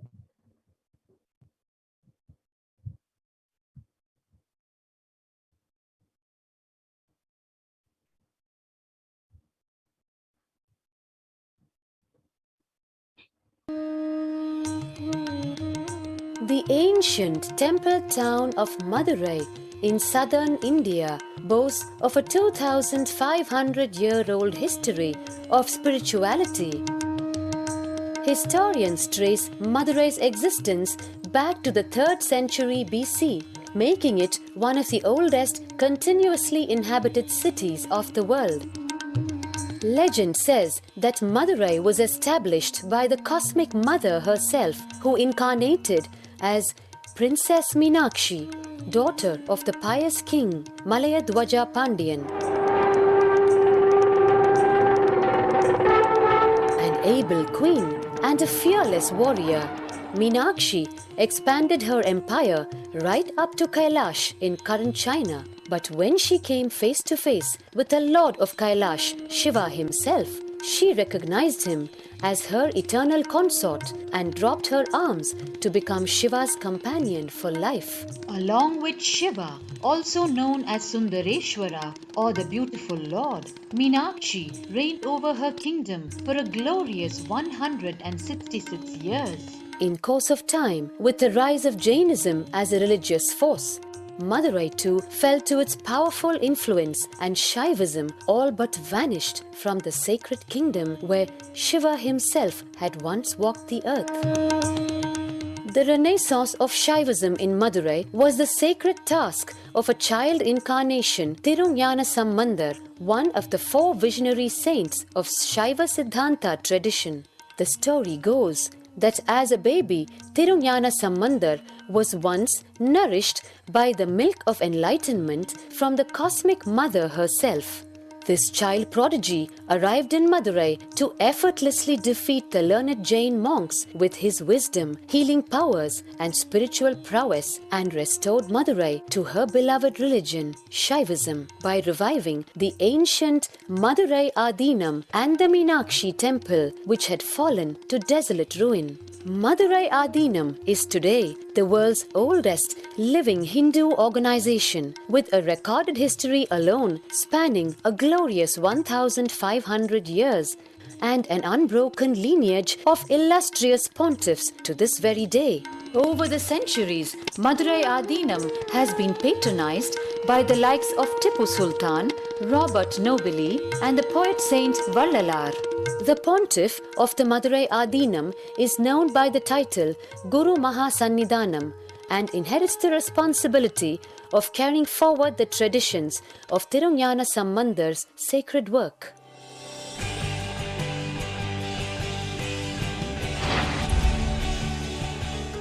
On 27th April 2012, a new era began in the history of Madurai Adinam. The 292nd Pontiff, Srila Sri Arunagirinatha Jnana Sambandha Desika Paramacharya Swamigal, guided by intuition and inducement by Lord Shiva, coronated a charismatic young saint as the 293rd Pontiff of the Madurai Adinam. An accomplished yogi, a pragmatic social visionary, and an adept in mystical sciences, His Holiness Paramahamsa Nithyananda is revered as a divine incarnation by millions worldwide. Within weeks of his ascent to the sacred throne, he brought about sweeping changes to the Adinam, including the renovation of the ancient monastery, Annadan, free food for thousands every day, free medical camps, yoga classes, scriptural study, spiritual healing, and meditation programs. The traditional Adinam now has a website, and thousands participate in the morning worship and spiritual talks via live streaming and two-way video conferencing.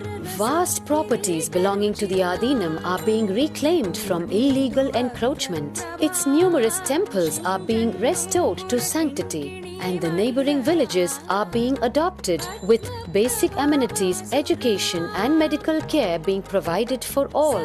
His Holiness dreams of an authentic Vedic Renaissance, for which India has already waited too long.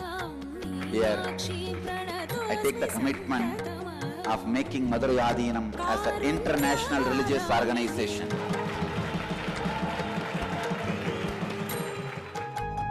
We will fulfill all the responsibilities of Madurai Adinam, make Hindu tradition, Shaiva tradition alive, revived, lived, celebrated all over the world. With a brand new pontiff at its helm, Madurai Adinam promises to be more than just another traditional monastery. As a whole generation turns to spirituality for answers, the changes at Madurai Adinam mirror the changing role of spiritual organizations today as power centers and guiding forces, forging the enlightened government of the new world.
So this is the history of the Kailasa, the Shamla Pita Sarvajya, the Adinam, the enlightenment ecosystem directly ruled by Devi Meenakshi and Bhagavan Paramashivam. And the 292nd Pontiff of Padre Adinam, Sri Arunagirinathar Jnana Sambandha Paramacharya Swami, was a predecessor to the Supreme Pontiff of Hinduism, and in the esteemed guru-based tradition of the kingdom of Kailasa, the Dvadashanta Shamala Pita Sarvajya Pita, the Padre Adinam, since 2012. The 292nd Guru Mahasanidhanam had a divine vision of Bhagavan Paramashivam and Devi Meenakshi, who both instructed him to coronate the avatar, Swamiji himself, as his successor, the 293rd Guru Mahasanidhanam. And in this video, the 292nd Guru Mahasanidhanam shares about this divine vision and the coronation of the Supreme Pontiff of Hinduism as his successor, as the 293rd Jagat Guru Mahasanidhanam of the Kailasa Shamla Pita Sarvajya. And you can watch this video on YouTube when you have a moment and listen to the 292nd Guru Mahasanidhanam sharing about this divine vision about Swamiji and how he is the incarnation of Paramashiva himself.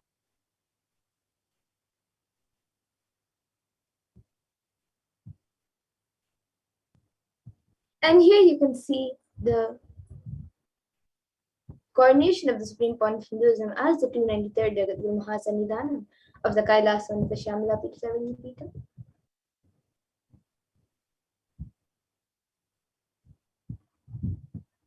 And Supreme Pontiff of Hinduism as the 293rd Guru Mahasanidhanam of the Kailasa and the Shamala Pita Sarvajya Pita, the oldest Hindu public state and the monastic kingdom, has been continuously working tirelessly to revive this whole enlightenment ecosystem created by Devi Meenakshi and all of the various temples under this ecosystem, under this enlightenment ecosystem, reviving all of the activities and initiatives and festivities, rituals in each of these temples, reviving it to the glory that it once was when Devi Meenakshi ruled.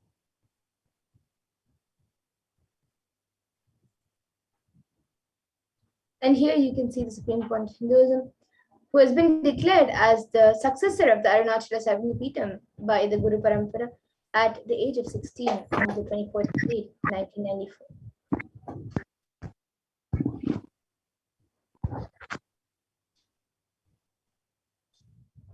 And Supreme Pontiff of Hinduism founded the mission, the Nityananda Sangha, to revive Kailasa internationally at the age of 21 in 1999. You can see the Supreme Pontiff of Hinduism at the ripe age of 21 in these photos, starting the international mission.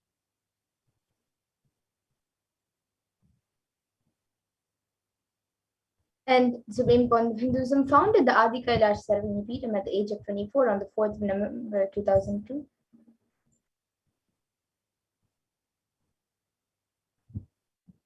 And the Supreme Pontiff of Hinduism was coronated as the successor of the Bhagyanagra Shivpura Sarvajya Pita at the age of 26 in January of 2004.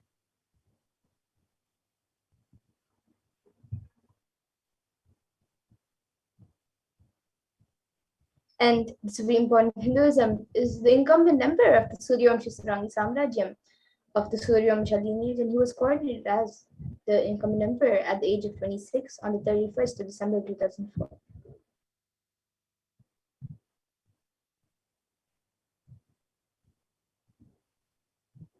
The Supreme Pontiff of the reviver of the Adi Pallava Sarvajya Pita, and was declared at the age of 29 in 2007.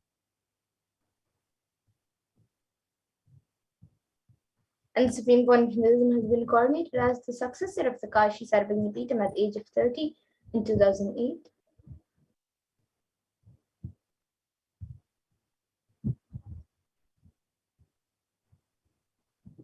At the age of 35, the Supreme Pontiff of Hinduism was officially coronated as the Mahamandaleshwar of the the supreme head of the Mahanirvanakara, the largest apex monastic order, as the youngest Mahamandireshwar at the age of 26 in 2013.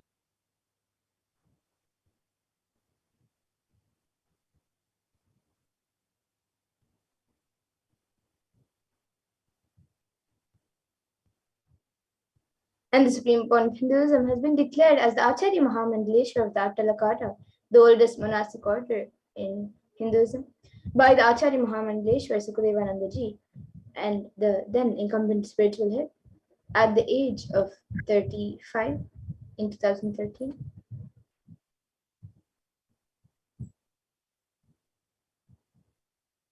The Supreme Pontiff of Hinduism at the age of 35 was coronated as the Guru Mahasannidhanam of the Tanjavur Adinam in 2014.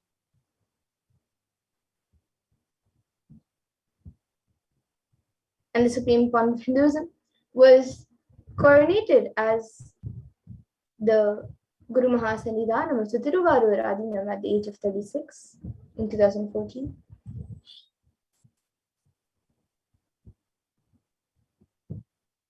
And the Supreme Pontiff of Hinduism has been coronated as the Guru Mahasannidhanam of the Vedaranyam Adinam at the age of 36 in 2014.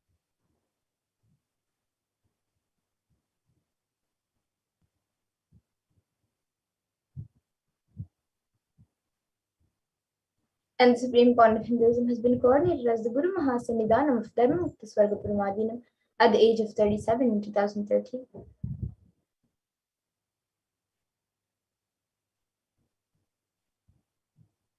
And at the age of 37, the Supreme Pontiff of Hinduism was coronated as the Guru Mahasannidhanam of the Adi Pita Kolada Mutt,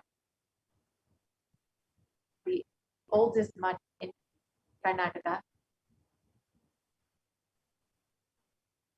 And the Supreme Pontiff of Hinduism has been elected as the Supreme Pontiff of Hinduism, recognized by a congregation of over 1,000 Hindu leaders.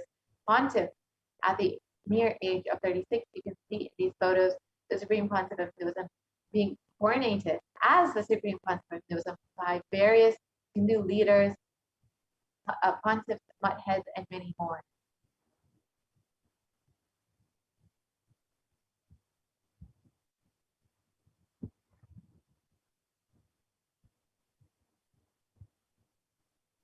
And the Supreme Pontiff of Hinduism is revered as the most prolific and most viewed guru in the digital world.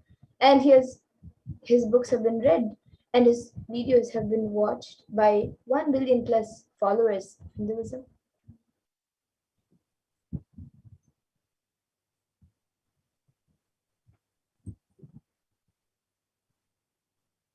And Supreme Pontiff of Hinduism has created the world's greatest digital Hindu nation with over 1 billion views. And you are welcome to join the greatest digital nation. And you can connect with us on 1,100 plus Facebook pages, over 50 websites, over 102 Instagram channels, 70 initiatives, 458 YouTube channels, 128 Twitter channels, and many more.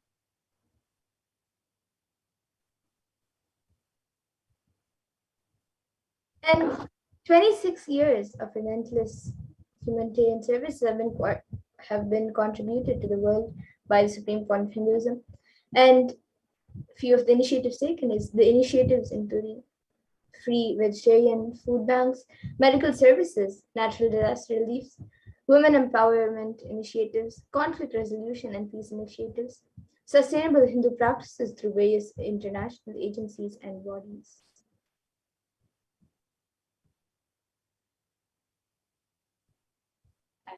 Supreme Pontiff of Hinduism has authored over 300 books and 10,000 articles in three languages, English, Tamil, and Sanskrit, which have been translated into 50 languages with over 1,000 titles.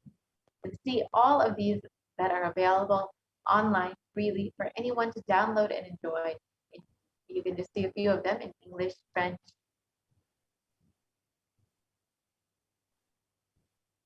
Here are some in Tamil and Spanish.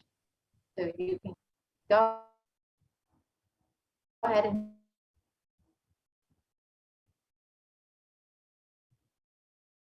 visit the kailasa.org, really available to download and enjoy.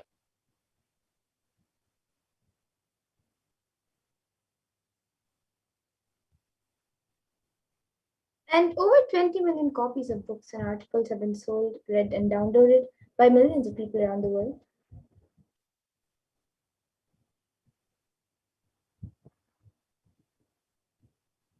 The Supreme Pontiff of Hinduism has established the largest Hindu library with over 1 million books, 1 million online scriptures, and over 20 million digital books.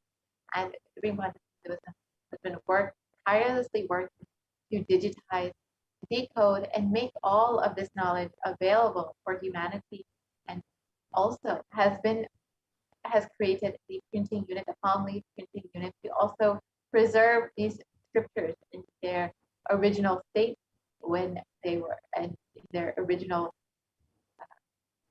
structures, one palm leaf scriptures.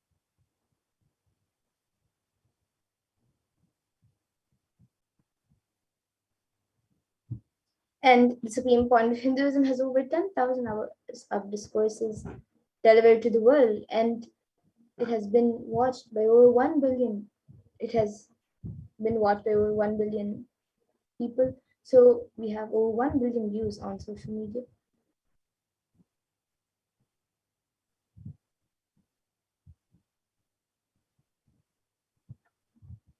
And the Supreme Pontiff of Hinduism has been respected as the commentator of all sacred scriptures such as the Upanishads, the Bhagavad Gita, the Shiva Sutras, the Yoga Sutras, the Ashtavakra Gita, the Jain Sutras, and many more.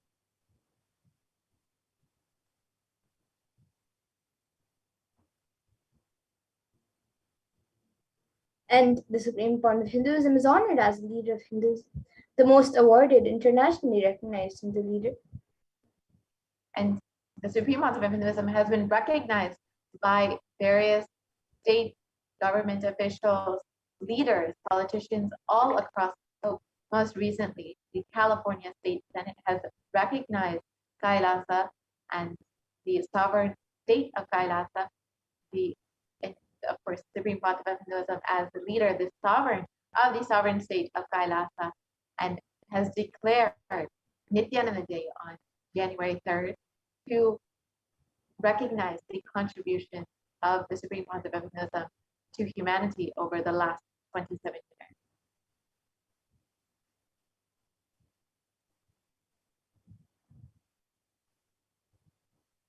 And the Supreme Pontiff of Hinduism has also been acclaimed as one of the top 100 spiritually influential living personalities by Watkins Mind, Body, Spirit magazine.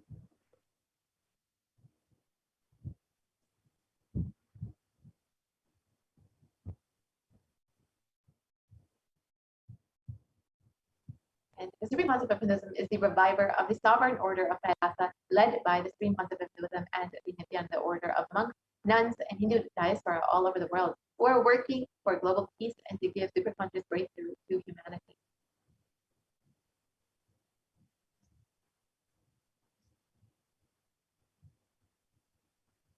And the Supreme Pontiff of Hinduism is the establisher of the largest Hindu university in the world, with satellite campuses in 150 countries.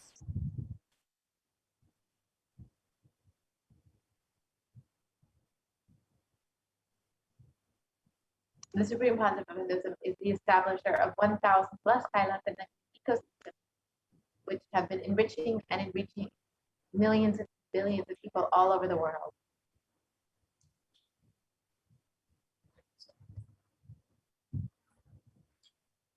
And the Supreme Pontiff of Hinduism is the founder and reviver of over 170 peethas around the world.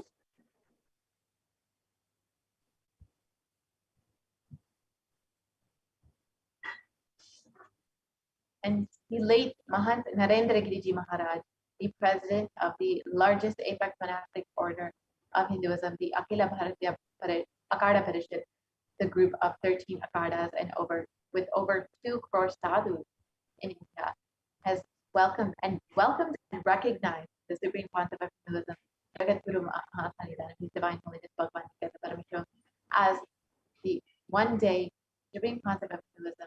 Swamiji is going to be called as the Vishvadeva, the Guru of the whole world, and he is going to be the spiritual guide for the whole world.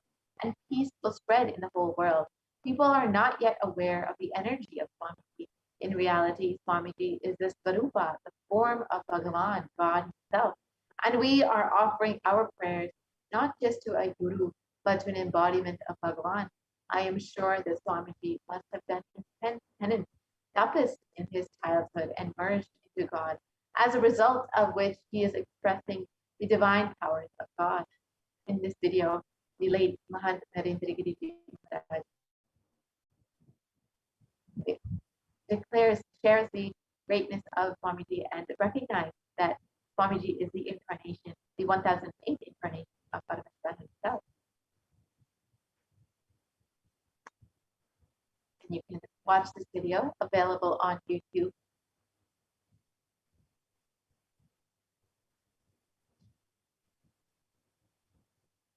And just like late Mahant Narendra Giri Maharaj, various other heads of mats and akaras have spoken about the Supreme Pontiff of Hinduism. And Sri Shantivir Mahaswamiji, who is the head of the Garuda Mata, the oldest recorded Mata in Karnataka dating back to more than 6,500 years ago, declares with his authority, whenever humanity falls into suffering and pain, Ishwar the Divine himself comes, does austerities, tapas, for their upliftment. Ishwar is the embodiment of the divine light. Nityananda Ji Maharaj is seated as the embodied divine light, spreading world peace and serving the whole humanity from India. Nityananda Ji is a treasure house of jnana, sacred knowledge.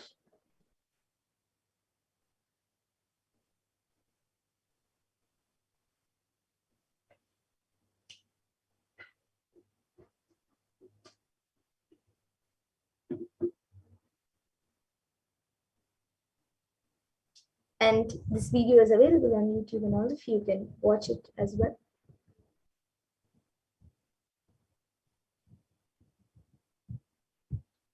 So now, let us move to the next segment of this program, where all of you will be learning the happening of the Supreme Pontiff of Hinduism as the Guru.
Nityananda.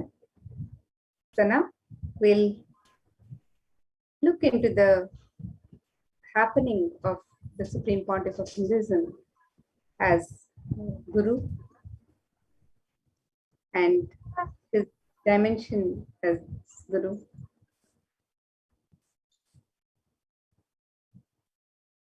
And the Supreme Pontiff of Hinduism has shared his knowledge and understandings on wealth, and will today, on this day, as we are celebrating Devi Mahalakshmi, the manifestation of Devi Mahalakshmi during Navaratri, and we'll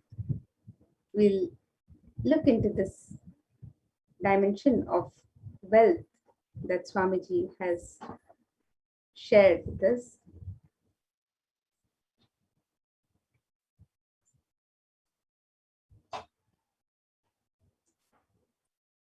So wealth is an extension of you. Wealth is not something outside from you. It is an extension of you. What you feel about life, what you feel about you, all these ideas only decide if wealth is going to be around you or not. Wealth is not even money or currency. Money is one wealth. Currency is one wealth. The assets are one wealth, and being alive, active is one wealth. So all this put together is wealth. It is not just currency. It's not just money. And it is not just assets. It's being active also. All the four put together is wealth. Be in your peak, that is wealth. Be authentic. And this is not for anybody else's sake. Our ability to be intelligently active is wealth.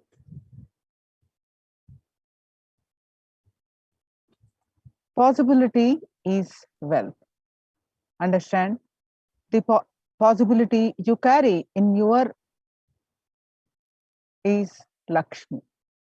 The decision not to have incompletions, anything and everything you carry is your Saraswati. Making it happen is Durga. That is all is life.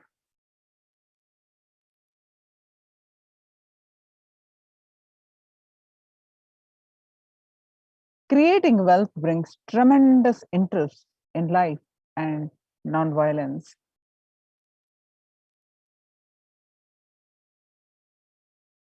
Currency is a byproduct. You need to put your energy in the direction of wealth, not in the direction of currency. Currency should be your byproduct.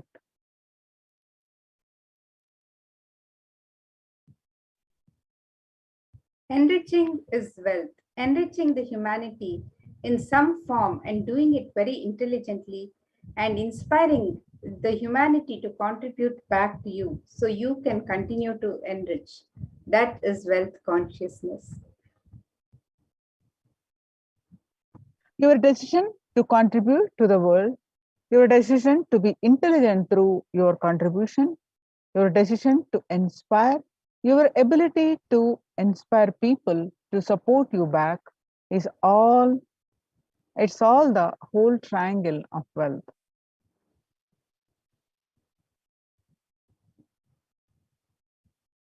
And abundance from the source. Abundance is overflowing ecstasy, confidence in you that you can exist.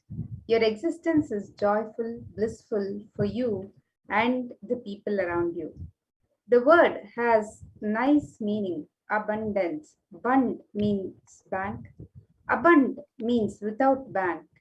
Dance, jumping without a bank, jumping without a bund, abundance.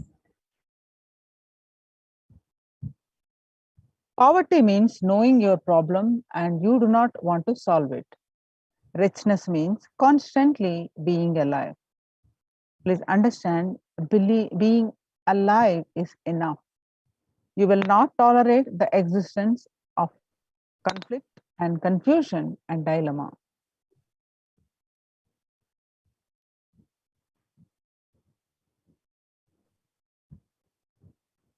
Now let us watch a video, Abundance from the Source, a breakthrough webinar by Swamiji.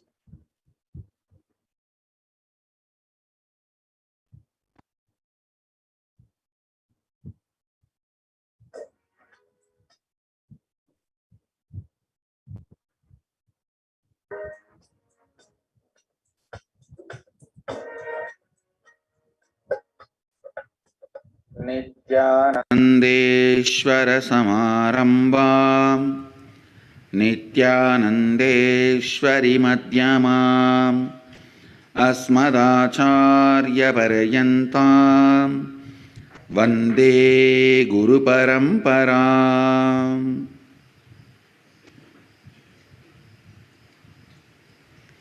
I welcome all of you with my love and respects. The special webinar, Abundance from the Source. Please understand, actually I am in the mood of giving the last word on this subject. That's why quickly I am entering into the subject. I don't want to waste your time. I don't want to waste your listening. I'll give you the last word on abundance. Please understand. Wealth, money, abundance, even though all these words look like they are same or synonymous, it is not. Please understand, money is directly controlled, manipulated by few people who keep that concept alive. When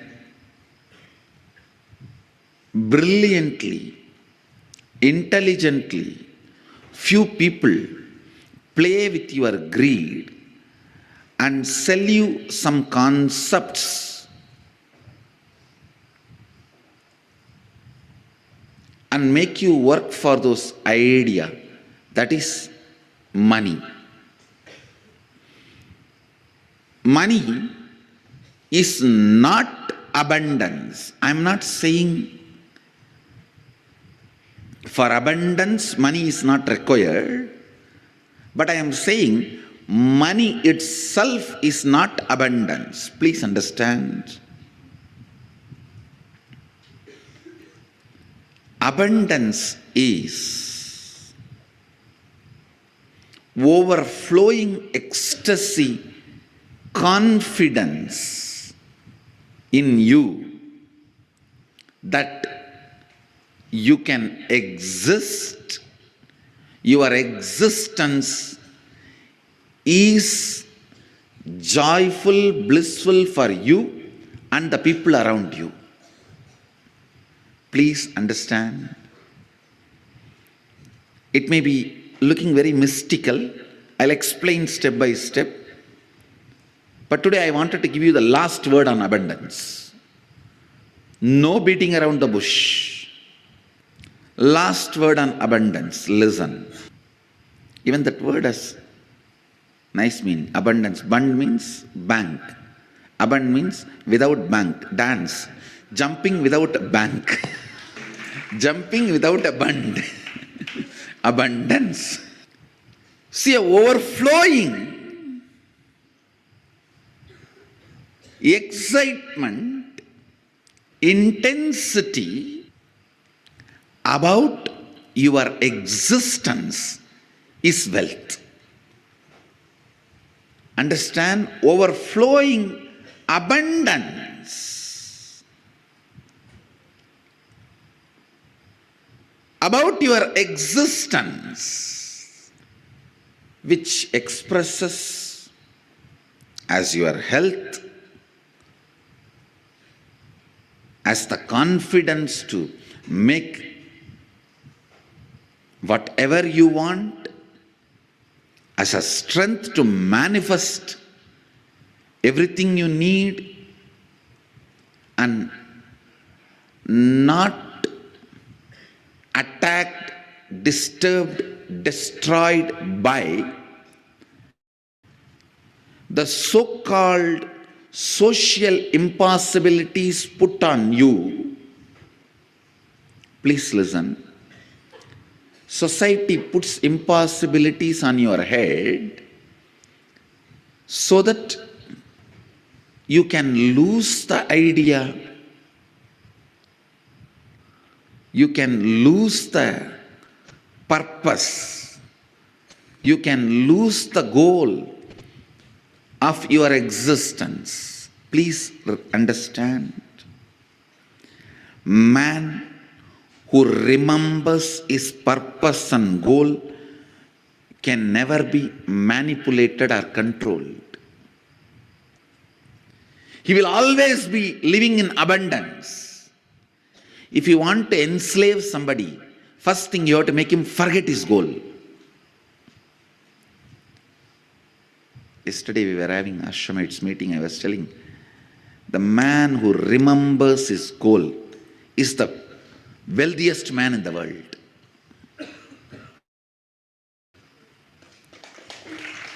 He is the most wealthiest man because continuous remembrance will create an ability to manifest. Some of the basic truths about abundance need to be internalized. Please understand. The real abundance is awakened feeling. That's the essence.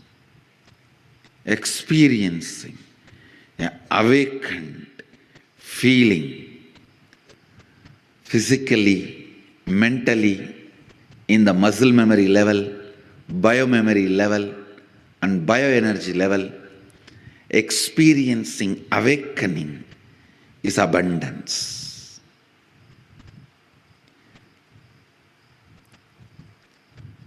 The wealth, huge properties you accumulated in your dream, will you call that as abundance or waking state as abundance? Even if you experience so-called poverty, waking state is the abundance. And same way, the huge wealth you acquire in this waking state, an awakened state. If you see, awakened state is abundance. Everything you accumulated in this waking state and in the dream state is one and the same. Please understand. Ultimately, the huge money you acquired in the dream state doesn't save you even from a small pain of an airline crack. You may have medical care, but the pain is a pain is a pain. Please listen. With these examples, I am not saying don't make money. I am saying don't believe the ideology of money. When you go to a mall, you need to swipe your credit card. It needs to show balance. I'm not saying don't make money, but the ideology you have been taught, why you should make money, that context is wrong. You sell your health to get the wealth and then you go on spending your wealth to gain the health back. The idea, the concept with which the wealth is generated, you have been asked to work, is wrong. Doubt that. How you feel. Actually, this was told to me by my guru, if you feel every rupee added to you makes you more rich, you should feel much more richer by every long breath added to you. Every long breath, the energy it awakens in you, energy it radiates through you, is equivalent to every rupee accumulate. He told in the sense of that the Kundalini energy which is functioning in your system is more important than wealth. Let me explain more detail. Please understand. Poverty is nothing but deciding to live without finding solution for your problem. Somebody came to meet me. The person knows all his problems. Almost 6-7 hours we were discussing only his problems. He himself says, I am not interested in solutions, Swamiji. I told, be aware of negative people. They will find a solution for they will find a problem for every solution. See, if you go to a positive person, he will find solution for every problem. If you talk to negative people, they will find a problem for every solution. And still, after talking to negative people for hours, if you are not drained, you are an incarnation. Poverty means knowing your problem does not want to solve it. Richness means constantly being alive. Please understand, being alive is enough. You will not tolerate the existence of conflict and confusion and dilemma. All I am requesting you to get out of poverty is just increase the number of your waking hours. Nothing else. Reduce the tiredness and boredom. The time you worship Nidra Devi Puja, reduce that time, that's all. Increase the number of waking hours, I tell you, because by your nature you cannot survive with dilemma and conflict. You will start finding solution. You will push yourself towards the solution. You won't keep quiet. The meekness, weakness in thinking through about your existential problems is poverty. Listen. Meekness and weakness about thinking through in your existential problems is poverty.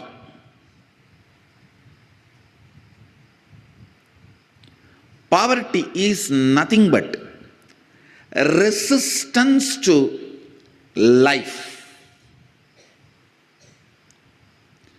Poverty is nothing but directly, indirectly cherishing and enjoying death.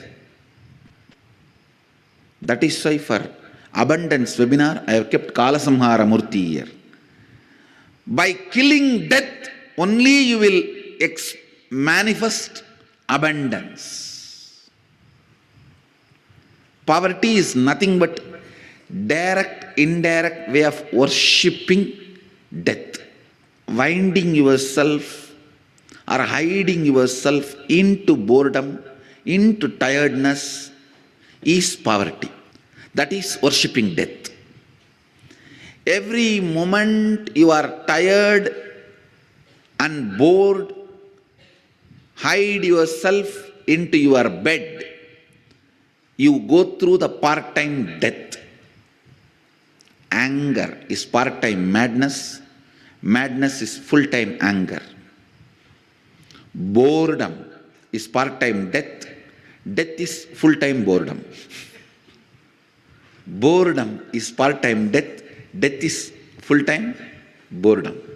The idea you carry, resources are limited and people have to fight for it, is stupidity. Stupidity. Understand? Resources are limited, people have to fight for it, is stupidity. Society teaches such concepts due to unconsciousness. Actually, I don't even want to complain on society because nobody calls society exists. It's all your unconsciousness put together is called society. It's an unconsciousness. Tiredness and boredom of all of you is put together is society. I tell you,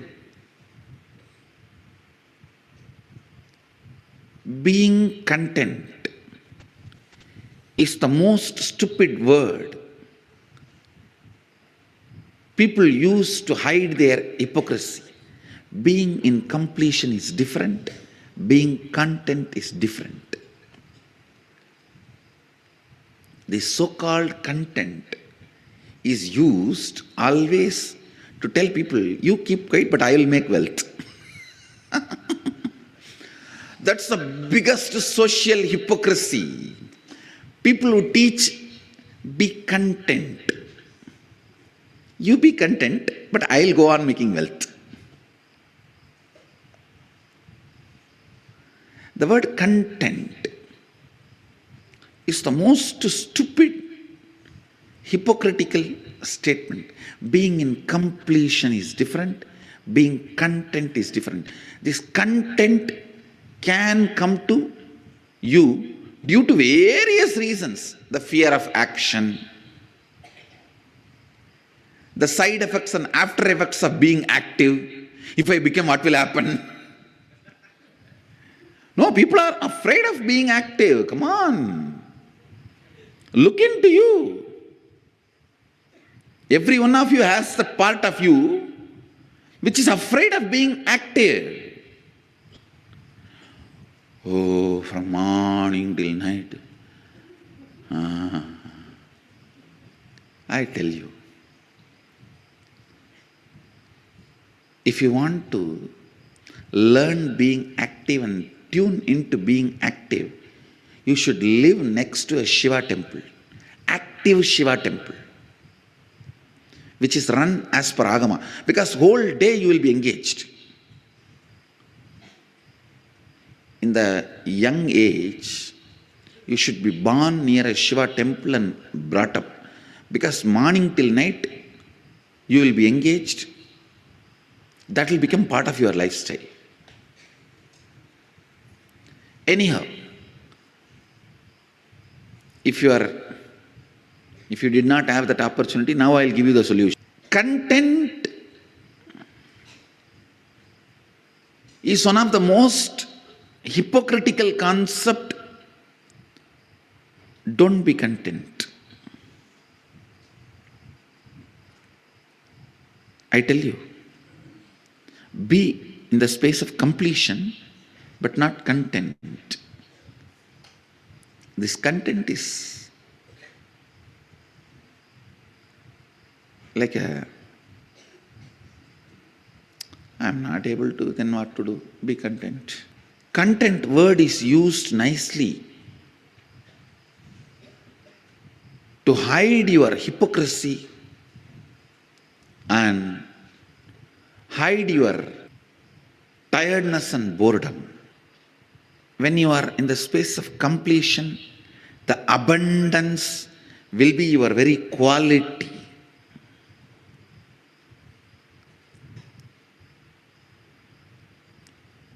when you are content, it is not necessary.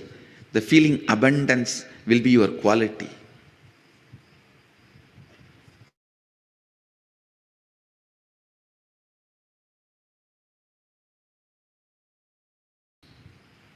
The power of coincidence generated by your trust. I tell you, the other day, one of my ashramites was explaining to me how another ashramite is feeling that whatever she wants, Swamiji will fulfill it, and he is fulfilling. I told her, this trust, and due to this trust, the power of coincidence happening around her is the greatest wealth can happen to a human being. Understand that trust, completion, you generate within you.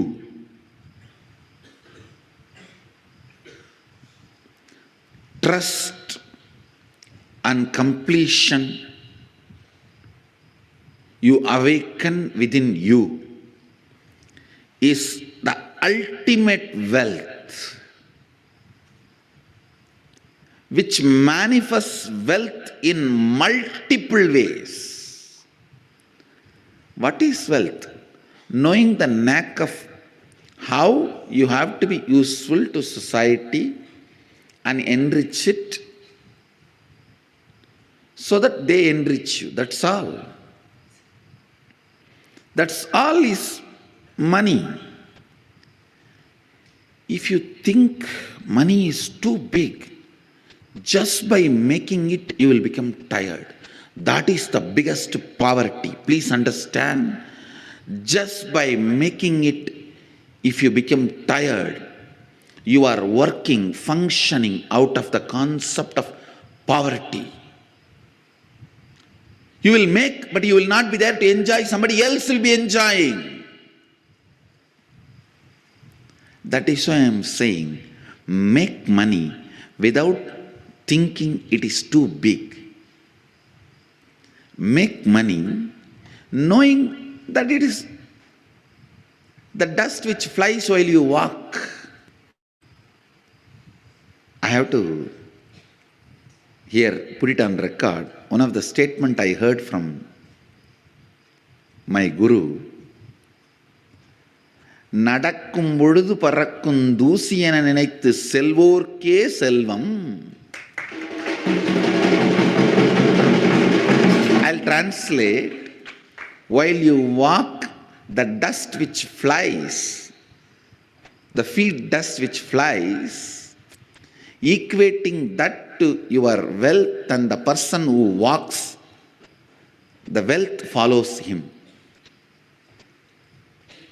Understand.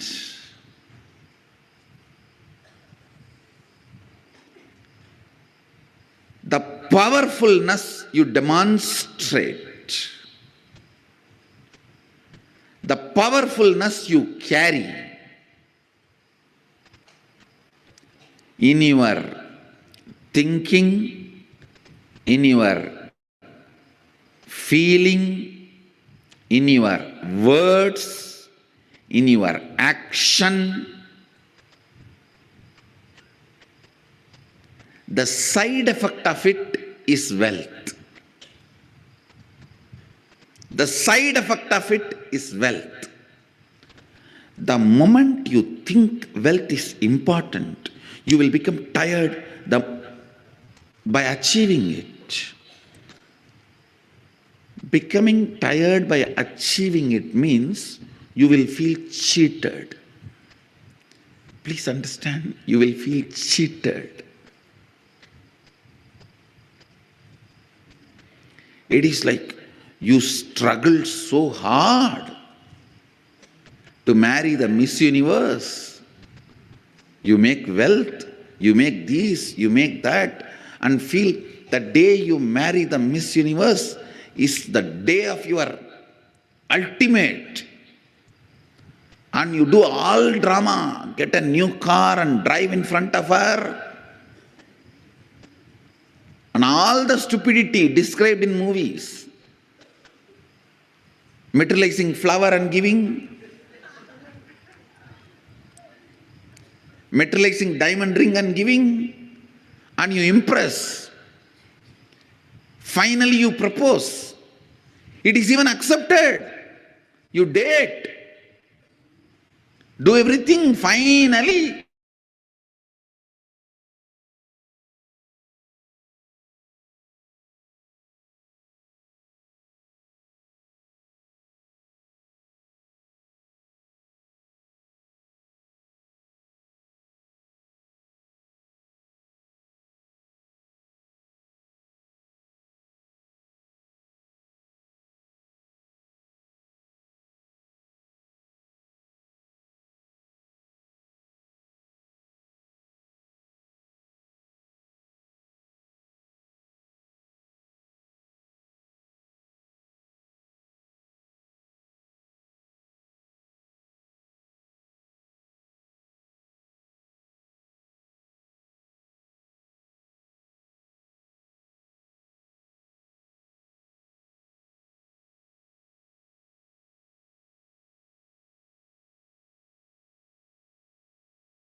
Nityananda, we apologize for the technical glitch.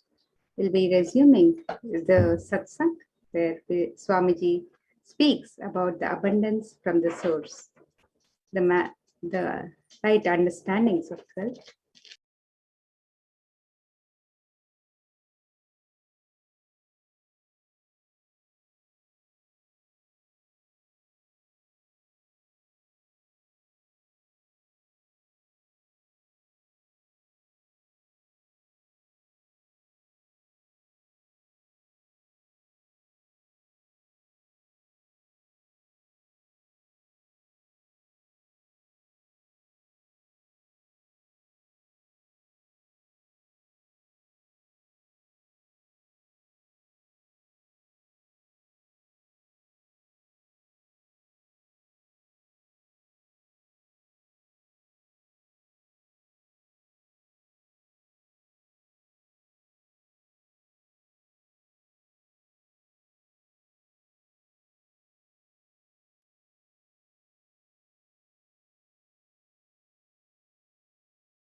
You will become tired by achieving it. Becoming tired by achieving it means you will feel cheated. Please understand, you will feel cheated. It is like you struggled so hard to marry the Miss Universe. You make wealth, you make this, you make that, and feel the day you marry the Miss Universe is the day of your ultimate. And you do all drama, get a new car and drive in front of her. And all the stupidity described in movies. Materializing flower and giving. Materializing diamond ring and giving. And you impress. Finally you propose. It is even accepted. You date. Do everything. Finally you got married. And you landed in Miami for honeymoon. That night you realize it is not even she, it is he. That is exactly will happen to you if you think wealth is everything. Understand? Then you may achieve it, but that night you will suddenly feel terribly cheated because it is useless. Understand? Always be clear. Your focus should be on the powerfulness and awakened state of your being, and push through your life. As a side effect, wealth will be overflowing, you will be enjoying it.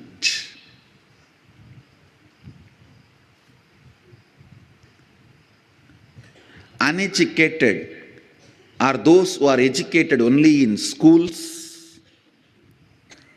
Poor are those who think money is only wealth. Poor are those who think money is the only wealth. If somebody thinks money is the only wealth, how he is going to be cheated? He will discover it is not Miss Universe, it is Mr. Universe. You won't realize on the day of the honeymoon, only on the night of the honeymoon you will realize. Understand?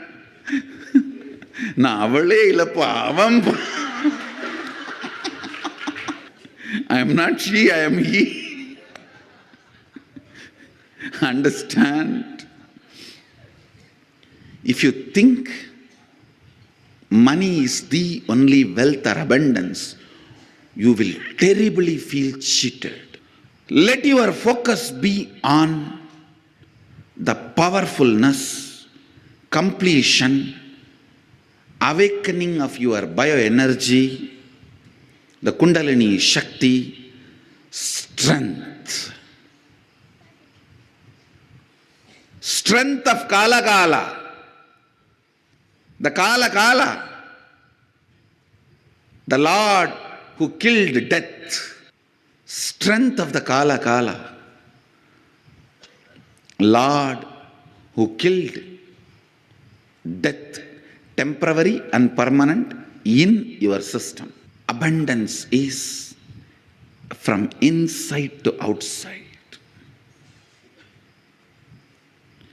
Inside to outside. Let your focus be on inside. And I guarantee you, you will manifest in outside also much beyond your plans. Understand? Manifesting much beyond your plans is abundance. Feeling you can't manifest for your plans is poverty. That's all. Manifesting beyond your plans is abundance. The source of abundance is your bioenergy, the Kundalini Shakti. Taste Kundalini Shakti at least once. That is why I am inviting every one of you to come and experience Nitya Dana Yoga program or Inner Awakening. Taste it once. You will see how the awakened bioenergy makes abundance and wealth as a side effect of your existence.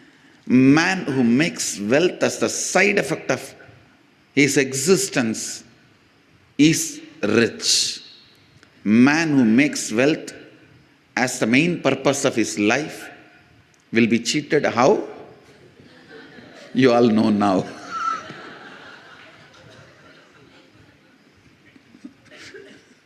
Married the Miss Universe to discover it is Mr. Universe. Understand? The abundance is always experience. Wealth is manifestation. As long as you have this clarity, what should be experience and what should be expression, you are on the right direction. If you think wealth should be experience, abundance will be expression, you will be in poverty forever. I have seen billionaires, I tell you. When you have this understanding, the state, this is experience, abundance is expression. You can even enjoy the billions. Otherwise, even with billions, you will be having insecurity. How can I keep it together and manifest? Just expand, expand, expand.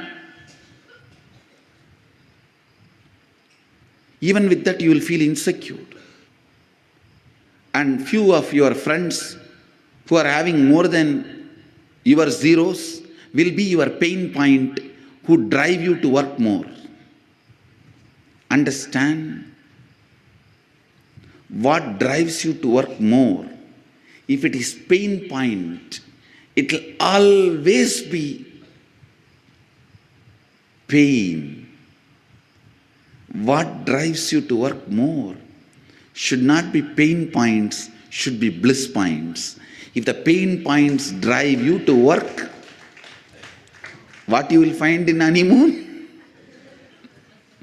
You know. Otherwise, the pain point based efforts may bring wealth, but in the end you will feel cheated. You will feel cheated. The only solution to have abundance in the life, go deeper into your muscle memory, remove this tiredness, life negative patterns. Go into your biomemory, remove these life negative cognitions. That is why I tell you, first step in abundance is yoga and the long breath. Breathing deeply and yoga is the first step in abundance.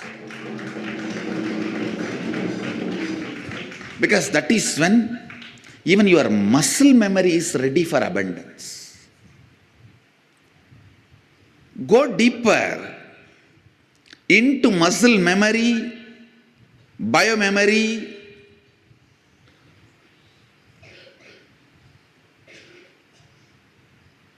and bioenergy. Even if you have billions, but you are all the time tired, bored, you are not going to experience abundance. So the first thing, get into your muscle memory the incompletions you stored against abundance. Actually, there are people, the moment their project is going to be successful, even they cannot tolerate. They will fall into tiredness and confusion and collapse it, destroy it.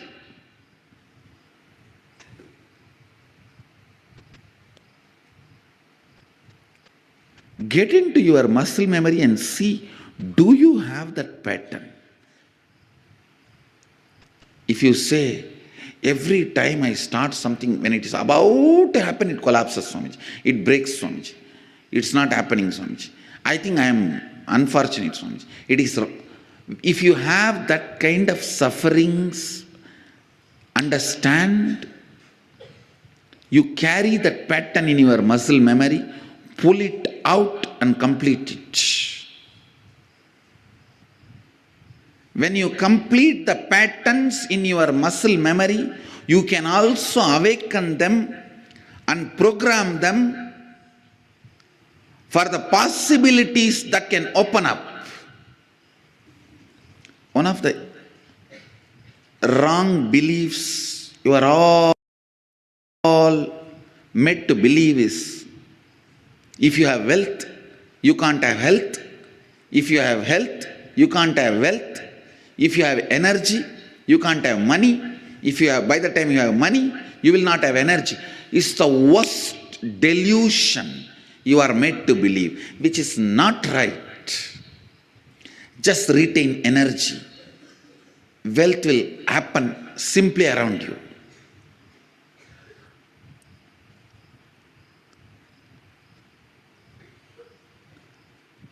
Awaken your muscle memory by a proper meditation technique. In next few days, we are going to have Nitya Dana Yoga. That is an option you have. Or inner awakening program. Through any one of these, awaken your muscle memory systematically and complete the incompletions you have stored against abundance. If you carry the idea, oh, if I become wealthy, I may become arrogant. I have seen many wealthy people becoming arrogant abusive. If you carry that idea, you will never allow the wealth to become part of you. Go deeper into your cognition, biomemory, where the cognitions are stored, biomemory. And remove the cognitions you have against abundance, boredom. If you complete that, you can manifest multiple powers which will just attract. Please understand, you carry certain magnetic power, magnetic energy field in your biomemory, which is responsible for attracting the type of people, situations around you in your life. Sometimes people come and tell me, I all the time attract the people who abuse me, Swamiji. Means you are enjoying it. You are very happy about the victim feeling. You think that is the best safe identity with which you can survive.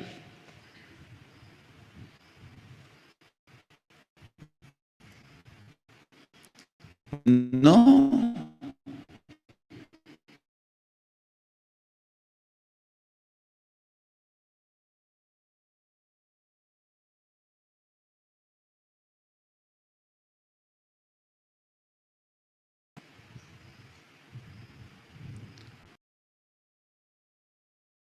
You are not sati, you are awakened.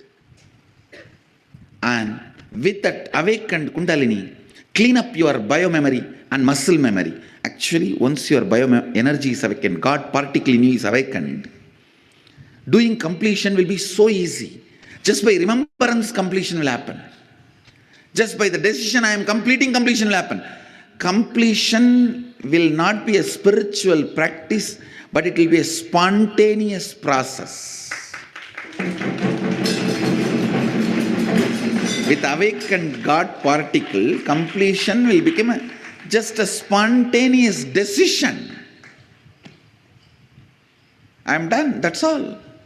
You are done. Third eye awakening can powerfully make you abundant.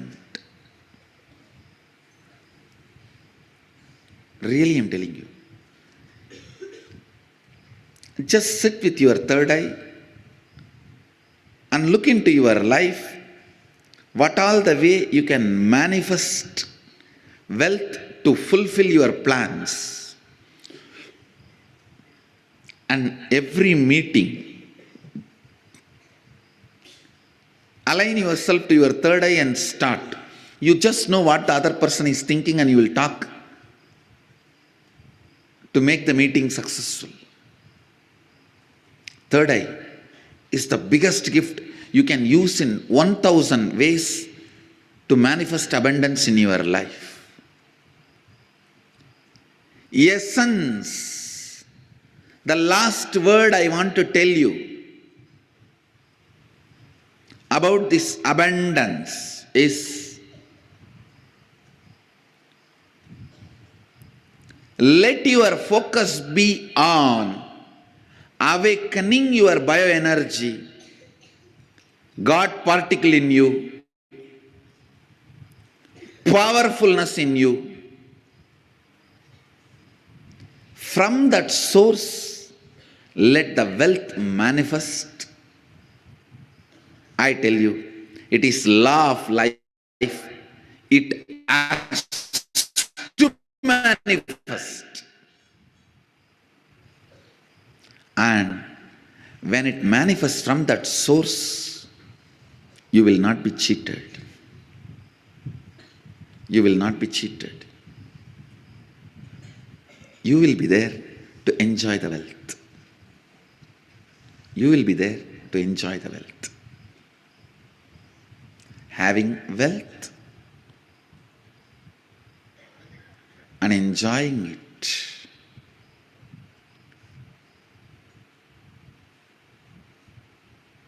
essence of today's webinar.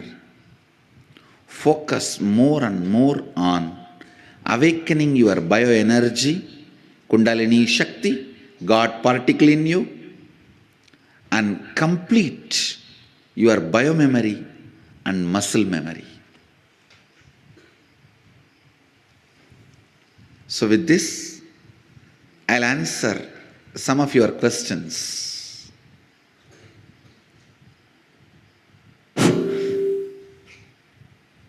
First question. Why are some people always struggling with money? Others, it seems effortless. Please understand, if you are struggling with money, you are enjoying the struggle. You are not interested in manifesting. Please at least understand you are enjoying the struggle. You will feel abundance with your struggles. Oh, I want struggles and I have enough, let me enjoy it.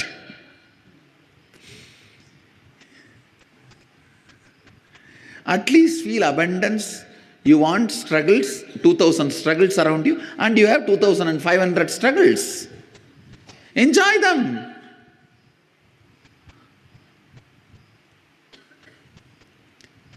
Please understand, there is no such thing as struggling with money. If you want to have struggles, you will have struggles. If you want to have money, you will have money. The people who have struggles, they want to have struggles, so they are having it. People who want to have money, they want to have money, they are having it. So, decide, you want to have struggles or you want to have money, you will have it. That clarity should come to your biomemory and muscle memory. You will have what you want. Next. If you are not having something, or have something you don't want now, does it mean you actually wanted it? Why would we want something that isn't good for us, like poverty, poor health, unhappy relationships, etc.? Please understand, in each of this, you have your vested interests. Many times, you visualize in poverty, you are free from all responsibility. You just want to be free from all responsibilities and commitment. Then you constantly visualize, entertain, cherish the poor life. When it actually lands on you, you say, no, this is not what I wanted. Without knowing what is going to come, you cherish, visualize, entertain a thought current. After you attract that, you think, oh God, I think I missed it. Please understand, universe is intelligent and compassionate. It gives you only what you ask for. Never anything else. And if you have manifested poor health, unhappy relationship, poverty, look in why you manifested. Why you manifested. And dig it out from your muscle memory and biomemory, the root patterns. Why you manifested poor health, poverty, unhappy relationships, and complete it, you will understand you always manifested only what you wanted, knowingly or unknowingly. Next. If I think of myself as a good person and spiritual seeker, but I feel challenged or struggle to make my financial and abundance goals come into reality, what does this mean about me and my connection with the source? You are not a spiritual seeker, you are just sick and broke. Please understand the question. I have to read out the question once more. If I think myself as a good person and spiritual seeker, but I feel challenged or struggle to make my financial and abundance goals come into reality, what does this mean about me and my connection with the source?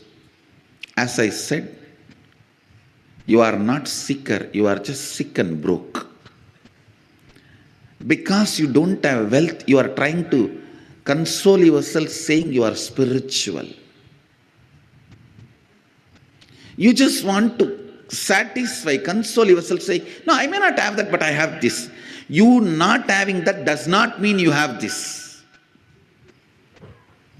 Sometimes people who have this may not have that. That does not mean you not having that, you have this. Be very clear.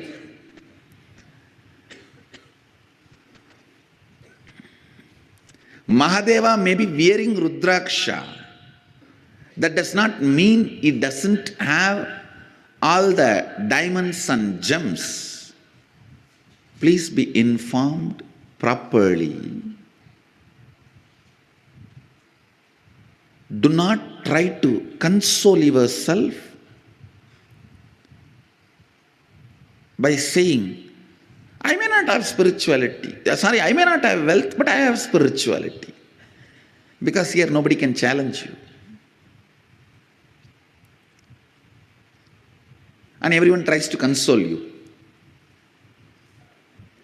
False consolations are what I call feeling stuck in life.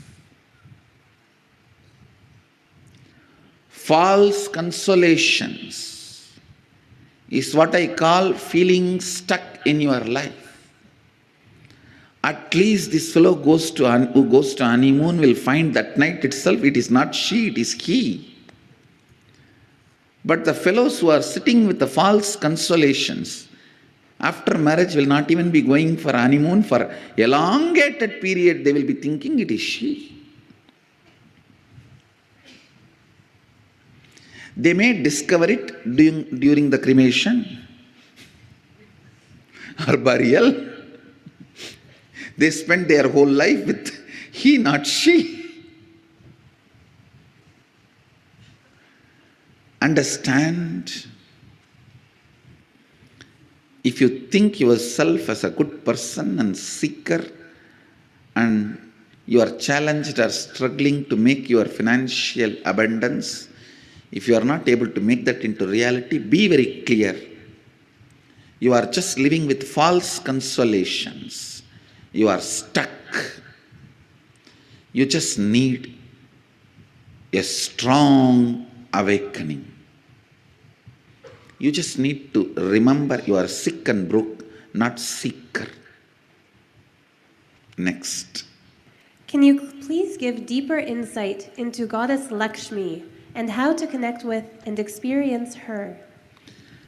First thing, understand, do not connect with Goddess Lakshmi like an energy. No. Connect with her as a being, intelligent, living in Vaikuntha, and attends to your call the moment you remember her and request her or pray to her. Be very clear. Gods and goddesses are beings. Independent intelligence. Connect with Goddess Lakshmi as a being who resides eternally in Vaikuntha, but who is constantly available for your prayers and requests, calls, just out of her sheer compassion. And do not worry about your past failures. I tried to call and it may not happen, did not happen, it happened off and all that. Forget about it. Now I am setting the right context and initiating all of you. Devi, respond to people who call you. And I am initiating all of you. Relate with her as a living, ever powerful, ever intelligent being, ever compassionate, ever showering being. Relate with her from this context. Simply she will respond to you. Simply she will shower you. And she herself will guide you, even to clean up the mess you created in muscle memory and the mess you created in your biomemory. She will love to support you, to clean you up and shower you with wealth. Because she is independent intelligence. I tell you,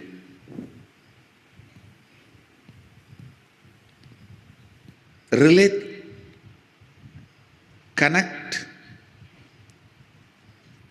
with gods and goddesses of Sanatana Hindu Dharma as beings. They may have a philosophical meaning, an ideology for which they are standing, but they are not just the ideology alone. Please listen. I may be standing for a dharma, but I am not dharma alone. I am an independent intelligence standing for that dharma. Lakshmi is an independent intelligence standing for wealth, the ideology of wealth. Don't reduce the Lakshmi to just some energy and concept. Hinduism is not just cultural identity. It is spiritual, religious, cultural, and more identity. I keep hearing that giving back, doing seva, donating for charitable causes, all these things, if done from the right context, can increase your own abundance. Please explain exactly how this works. For example, how can giving away 1 crore actually make someone wealthier? Can you explain what is right versus wrong context to have when giving back? Understand, giving 1 crore does not make somebody wealthier. Somebody who feels wealthy gives 1 crore. Understand, abundance is the confidence they have on themselves and their existence to manifest as much as they want, so they go on sharing, breathing out so that they can breathe in. They know they can breathe in, that is why they breathe out.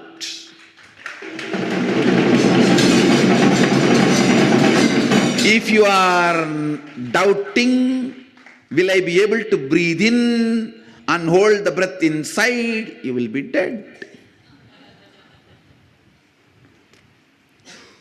They breathe out because they know they can breathe in. They share because they know they can generate. They share because they know they can create. They share because they know they can manifest. Understand? Giving 1 crore does not make you wealthier. Person who feels wealthier gives 1 crore. So, I first make wealthy people, then they give. Understand? I first make wealthy people, then they give. It is the... See, there are some truths existentially you feel.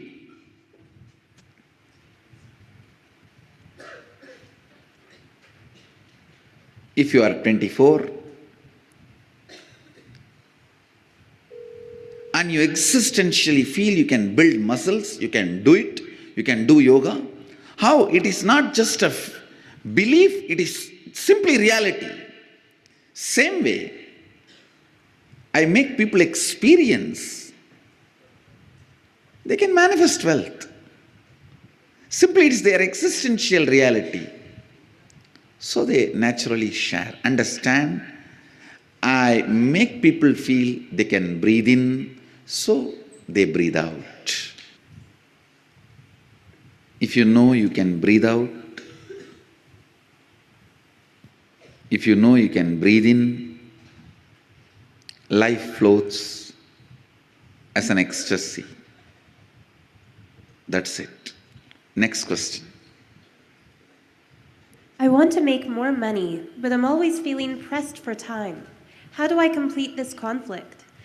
I think I heard you say once. No, you need to complete first with your boredom and tiredness. Feeling pressed for time means entertaining boredom and tiredness. Not otherwise. Not otherwise. Feeling pressed for time is entertaining boredom. So understand, complete with your boredom and tiredness, the feeling for pressed for time will disappear. Lack of time is one of the worst forms of poverty. What do you mean by lack of time?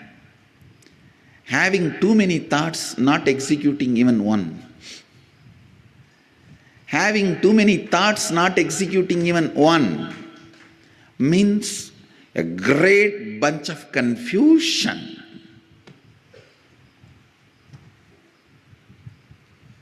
Now really, I have seen people, for every solution they will find a problem.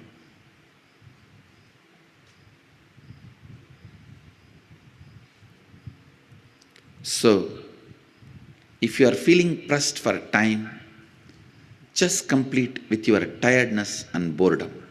The problem will be solved. Next. I feel that making money is hard or experience worry just thinking about it. Why do I feel this and how do I complete this? Again, you just need to complete with all the lies society taught you, with all the false ideas you decided to pick up from society. Next. What is inner awakening and Nityananda Order, and how does it help with abundance? First, in the inner awakening, you are awakened to exist. In Nityananda Order, the experience of God particle, the bioenergy happens in you. Naturally, health, wealth, abundance, everything becomes side effect of your existence. Just side effect of your existence. Come and taste it. Then you will see how it not just helps, makes you abundant. Next. What is the right context to have about money and wealth that will lead to enlightenment? Understand, completely be established on the spiritual powerfulness and bioenergy awakening, Kundalini awakening. Live your life. Money will just be the side effect of you. That's all is the context you need to carry towards enlightenment. Don't say yes to money. Don't say no to money. Just don't respond to it. It will be there behind you because it is a matter. Understand? Don't say yes, don't say no. It will simply follow you because it is a matter. Next. What does creating the space in terms of abundance mean, and how exactly do you do it? Understand? When your bioenergy is awakened, when the completion happened in your biomemory and muscle memory, anything you visualize, you attract people, space, situations to make that into reality. You know how to manifest it, and the space, the intelligence to create the space itself is intelligent enough to fulfill it. So, with this, I want to give you a small process. All of you, pen down what is abundance for you. It may be having health, financial freedom, nice relationships, spiritual awakening, whatever. Having a beach house or having huge temple in your backyard. Yes, for some people, having a temple in your backyard is the greatest abundance. So, what is abundance as per your reality? Pen down detailed. I'll infuse energy into it and make your bioenergy to function towards it. I'll align your bioenergy towards it. So, you go back with at least one initiation, one glimpse of bioenergy awakening, and I'll also request and invoke Devi Lakshmi into all your biomemories and request her to manifest her bioenergy and manifest wealth, abundance, whatever you write as abundance in your biomemory and muscle memory.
Yes. So let's continue.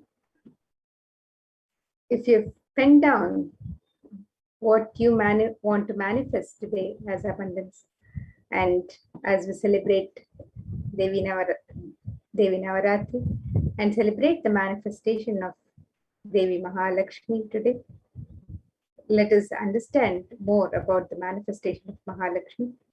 So Swamiji has shared one of the biggest problems is all human beings feel they need to do a lot of actions, Kriya Shakti, which is a delusion, to achieve anything they want, whether health, wealth, and enlightenment or powers. You need sheer Ichcha Shakti, will, desire, that's it. The desire itself is capable of manifesting Kriya, the action power. So what you want can be manifested just by your sheer intense desire, Ichha Shakti. Your Kriya Shakti action power is required only to celebrate, to enjoy it. If you want to manifest wealth, that can be achieved just by the sheer intense desire, the Ichha Shakti. For health, you think, oh, I have to get up and do yoga, stretch my body, only then I can have health. If I want wealth, I have to go to the office and work like a dog day and night, only then I can have wealth. First of all, understand nobody works. It is actually a delusion. Your sheer power to desire, the Ichha Shakti, gives 99.999% of the success. Your Kriya action power that is needed is too small. So take a few minutes to pin down all the desires you have. You can list them according to the different areas of your life. Example, career, aspirations and desires, wealth, relationship, health, etc. Take a moment to really connect with yourself, to really listen to yourself.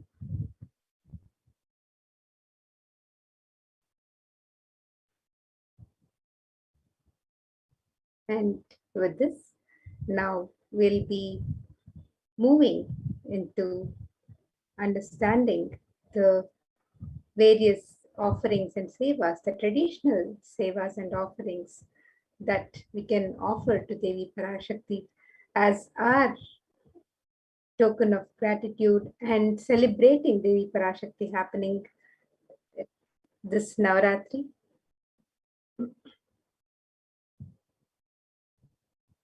And now let's move into the segment where we'll be understanding in the Adi Kailasa Nityananda Sarvagna Peetham, the Nityanandeshwara Paramashiva Devalayam, and the various sevas and rituals we can participate in and celebrate Devi Parashakti.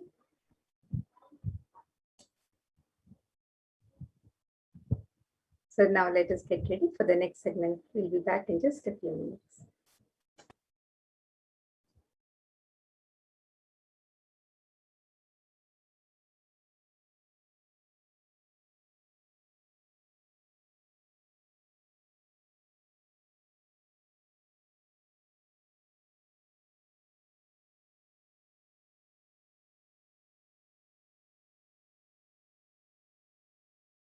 Yes. So the various offerings during this to the Devi Parashakti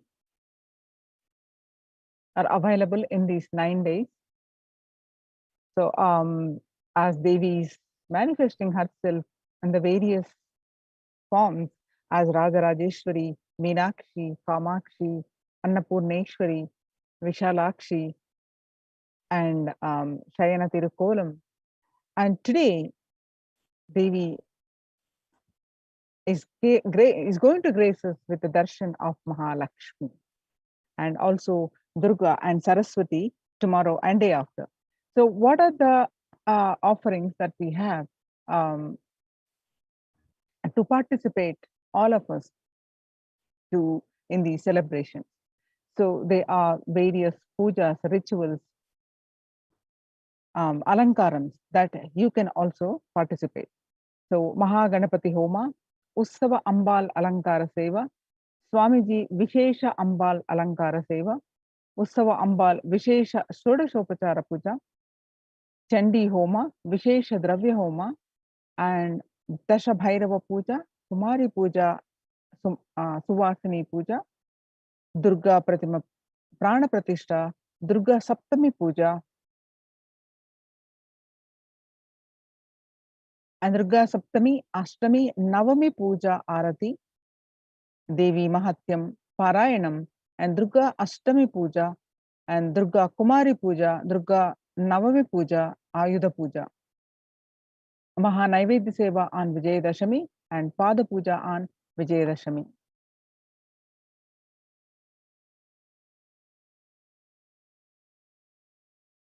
And Tulabharam on Vijayadashami. Ussava Venkateshwara Alankara Seva, as we are also celebrating Bhagavan Venkateshwara's Brahmosam.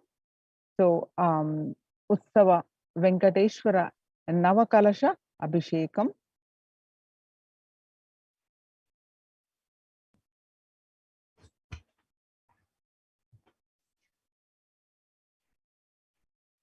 Yes.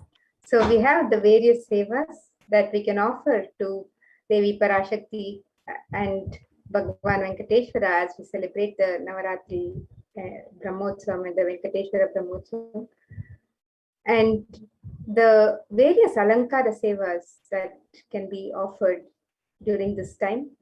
Alankara means decoration and also that which causes the deep sense of fulfillment. Alamkara, alam karoti iti alankara. So you can offer the Alankara Seva to the various deities, and you can sign up for all of these traditional offerings on the website www.kailasamailer.com/sevas. The cost of the Alankara Seva is $508 US. The next is the Utsava Ambal Alankara Seva. Every day, the Utsava Murti of Parashakti is decorated in her various different manifestations. Offering of the Alankara Seva to the deity of Parashakti bestows the deep fulfillment in life, thereby taking us closer to the Guru who liberates us from the cycle of birth and death. The Utsava Ambal Alankara Seva is $508 US.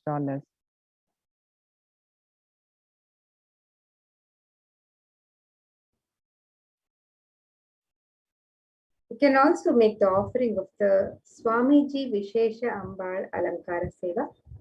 Every day, the Sachala Murti of the Supreme Pontiff of Hinduism in the Garbha Mandir of the Nityanandeshwara Paramashiva Devalayam is decorated in the various manifestations of Parashakti, offering the Alankara Seva to the deity of the Supreme Pontiff of Hinduism bestows the deep fulfillment in life, thereby taking us closer to the Guru who liberates us from the cycle of birth and death. So one can offer the Swamiji Vishesha Ambal Alankara Seva, and the cost of this seva is $508 US. And we can also offer the Utsava Ambal Vishesha Shodashopachara Puja. The Utsava Murti of Devi Parashakti is decorated in her various manifestations and is worshipped with 16 sacred offerings that are favorite to Devi Parashakti. As part of it, a special Samputita Archana will be offered with the 108 names of her manifestations, describing her divine qualities. Samputita Karana is unique to the Shakti Sampradaya, where two mantras are merged together to offer worship. A select verse from the Devi Mahatmyam will be merged with the 108 names and the Archana is done. So you can offer the Swamiji Vishesha Ambal Alankara Seva, the Utsava Ambal Vishesha Shodashopachara Puja, and you can sign up for all of these offerings on the website www.kailasamailer.com/sevas. The cost of the Utsava Ambal Vishesha Shodashopachara Puja is $1,008 US. The next is the Chandi Homa, Vishesha Dravya Homa, Purnahuti. Chanting Sanskrit means brings out the latent powers that exist within us. Sanskrit mantras, when chanted by the power manifestors, Dvijas, are those who are reborn from the Shaktipata of Paramashiva. They manifest intense life positive blessings, literally clearing the air of any fire ritual.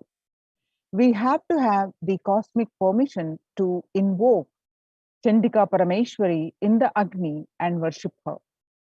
While chanting the Devi Mahatyam, the fire ritual demands the Japam or the chanting of the Devi Mahatyam to be repeated 10 times to bring a cosmic allowance to invoke Chandi Devi in the Agni.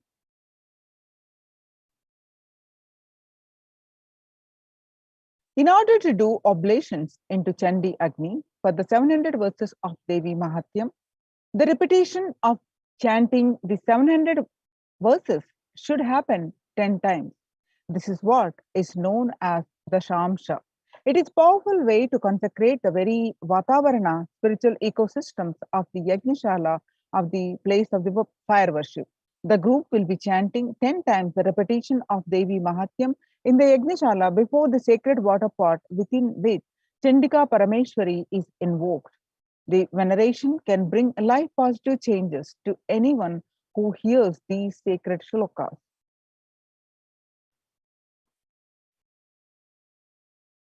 In the Savarnas, the surrounding energies, the Devatas, the Shaletis of Chandika Parameshwari, are invoked in numerous water pots surrounding the Pradhana, the main Kalasha of Chandika Parameshwari.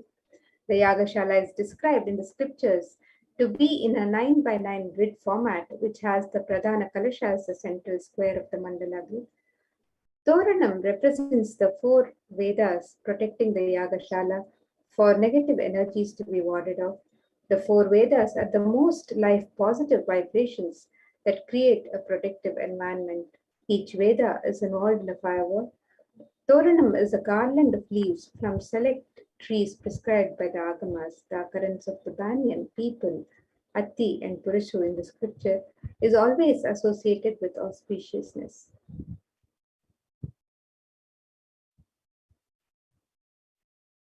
The trees grow in a particular environment.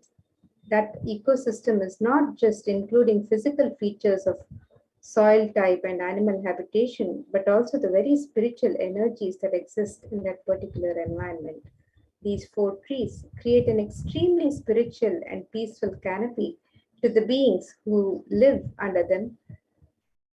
The leaves from these spiritual charged spaces can hold positive thought currents that powerfully repel negative energies.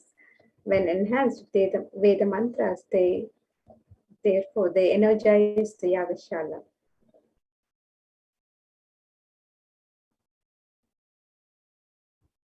The Vishesha Dravya Homam is the offering of all the Sattvika Guna foods into the Agni Kunda. The gods of Brahma, Vishnu, Rudra, and Ananta are invoked within the Agni Kunda. The Agni Kunda top is said to be the very mouth of the gods, while the pit below is the stomach of the gods. In the Vishesha Dravya Homa, various fruits, cooked rice, and the coconut is offered as it represents the head of the Devata. Finally, the Annam is adorned with clothing and flower garlands and is worshipped as the embodiment of the Devata.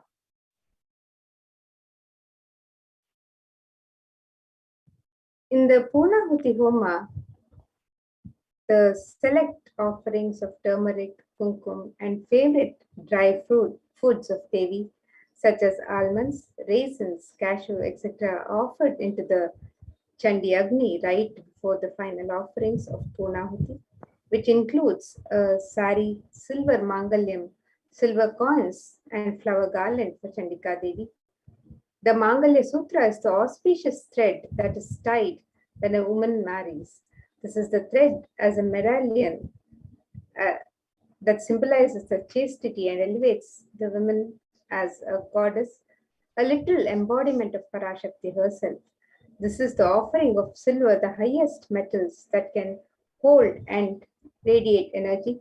It is one of the rarest offerings made into the Chandi Agni when the metal itself is consumed by the Agni and given to the cosmic energy directly.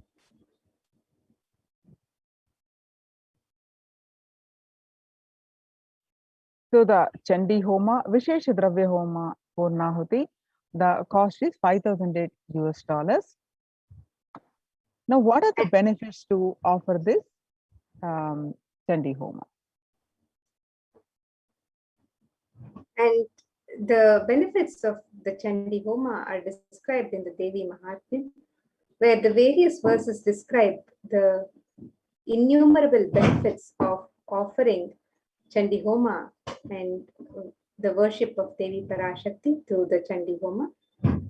And these verses from the 12th chapter of Devi Mahatmya describe that the offering of the Chandi Homa bestows upon the devotees the removal of all problems, avoiding all untoward happenings in life, avoiding bad happenings, poverty, separation from loved ones, removal of fear from enemies, robbers, kings, weapons, fire, and flood, saving from all epidemic calamities and all natural calamities.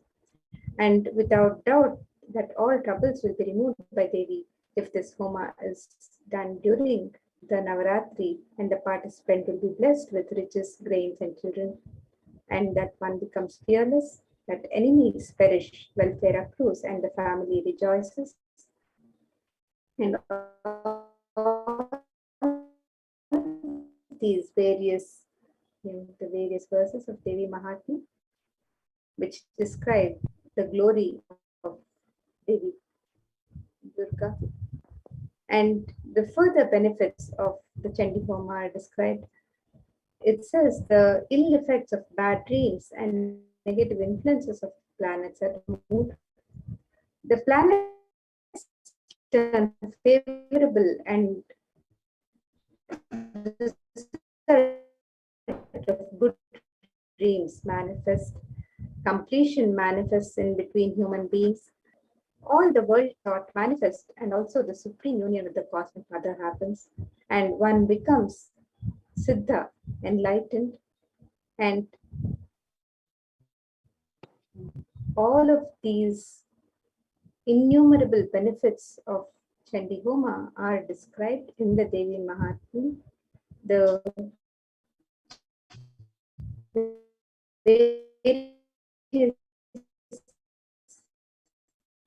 verses, the 700 verse, the Chandi Homa every day. Beings, initiated disciples and beings, chant the Chandi Homa and offer the Chandi Homa. So with the chanting of the Devi Mahatmya, the Devi is worshipped in all her glory. And further benefits of Chandi Homa are described in the Devi Mahatmya.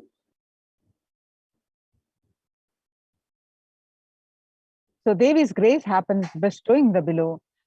According to the Devi Mahatmya verse, chapter 12, verse 20, that perfect health manifests, all sins are removed, fear of enemies is removed, and one is saved even from the dangers of being alone in the forest, surrounded by forest fire, surrounded by robbers in the desolate spot, while captured by the enemies.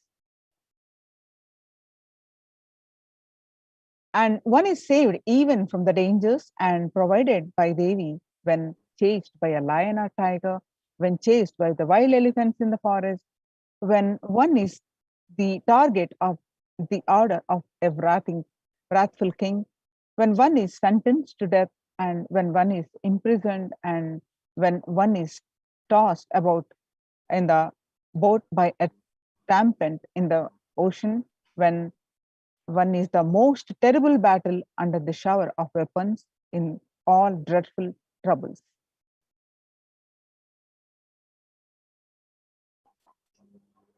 The black magic is removed, and success in litigations is achieved. Untoward death does not happen for him. After natural death, he attains moksha, and all the world pleasures that are sought manifest, and also the supreme union with the cosmic mother happens, and evil possessions hunting the children are removed, according to Devi Mahatyam, chapter 12, verse 18. And the presence of all evil spirits are driven away, chapter 12, verse 20. And completion manifests in between human beings, chapter 12, verse 18. So to offer the Chandi Homa again, the cost is 5,008 US dollars. And the next offering, the next ritual that can be offered to Devi Parashakti during these 9 nights of celebration of Navaratri. This offering is the Rajarajeshwari Ekadasha Dravya Abhishekam and Snapana Abhishekam. This is a very special offering where, as per the Shakta Agamas, 11 types of dravyams of Abhishekam, items such as rice flour, turmeric powder, jaladravya powder, panchamritam, milk, curd, ghee, honey, sugarcane juice, fruit juice, tender coconut water, and Gandhajalam will be offered to the Moolavar Rajarajeshwari in the Nithyanandeshwara Paramashiva Devalayam. Finally, the energized waters of the Chandi Homa Kalashas and the Shankha conch, which have been consecrated during the entire day by various powerful mantras and rituals, are offered onto the deity of Sri Rajarajeshwari Devi. And this offering, this ritual can be offered. You can sign up for this seva on the website www.kailasamela.com/sevas, and the cost of this seva is $1,008. And all of these offerings are made with the highest injunction, the adherence to the agamic injunctions as prescribed, and the Devi Mahatmyam is chanted 7,000 times by the 700 verses chanted by 10 beings. This Devi Mahatmyam verse describes the boon that Devi Paramashakti bestows on all the beings. This verse says, Ittam yada yada badha danavotta bhavishyati tada tada vatiryaham karishyamyashisham sankshayam.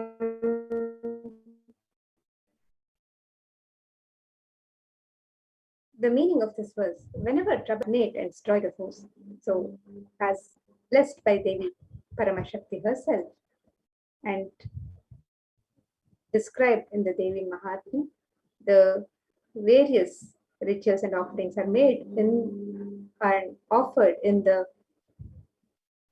Nithyanandeshwara Paramashiva Devalaya during the celebrations of Navaratri.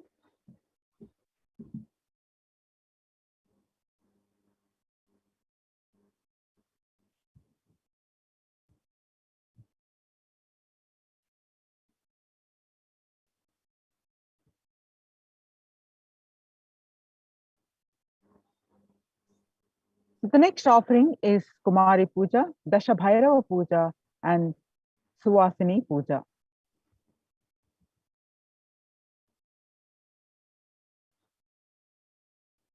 Rarest of rituals when Devi Parashakti is invoked in living persons and worship. Through the initiation and blessings of the Supreme Pontiff of Hinduism, the 9 forms of Devi manifest in the women and kids present for the puja and accept our offerings and worship. Hinduism is a religion where everything is auspicious and is an embodiment of Parashakti. When one witnesses the worship of a physical body which is radiating Parashakti, the highest auspicious thought currents that occur in that person will be mirrored in our brain as well. A heightened feeling of connection to Parashakti will manifest when we see her in a physical form receiving our worship Parashakti. The Kumari Puja, Dasha Bhairava Puja, Suvasini Puja. In the Kumari Puja, the children, the young female kids are worshipped, and Dasha Bhairava Puja, the offer to the young boys, and Suvasini Puja, the married woman as who are initiates of the Supreme Pontiff of Hinduism sit as a form of Parashakti. So these pujas, Kumari Puja, Dasha Bhairava Puja, Suvasini Puja, the cost is $1,008.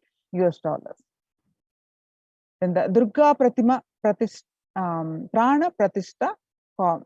The Kularnavatanta describe in detail the worship of a Durga Devi which is made up of clay.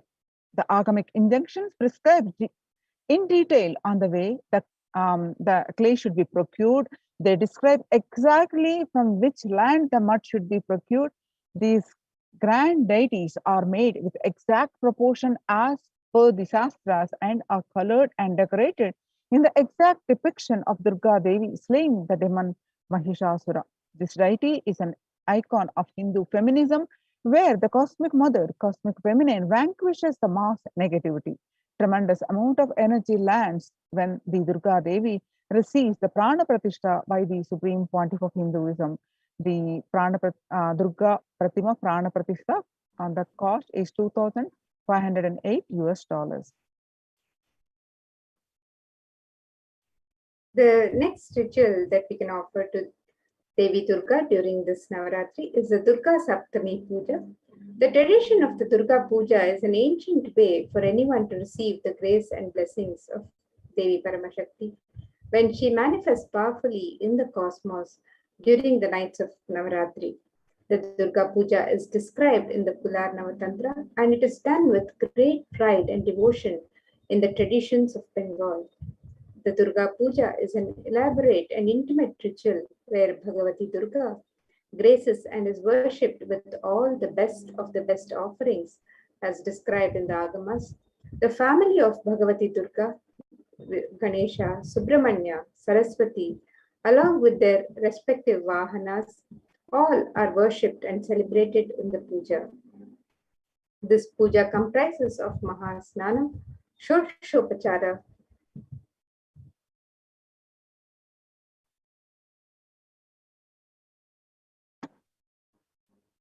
Puja, Arati. These are the sacred bath, the elaborate and grand offerings, and the grand waving of lit lamps.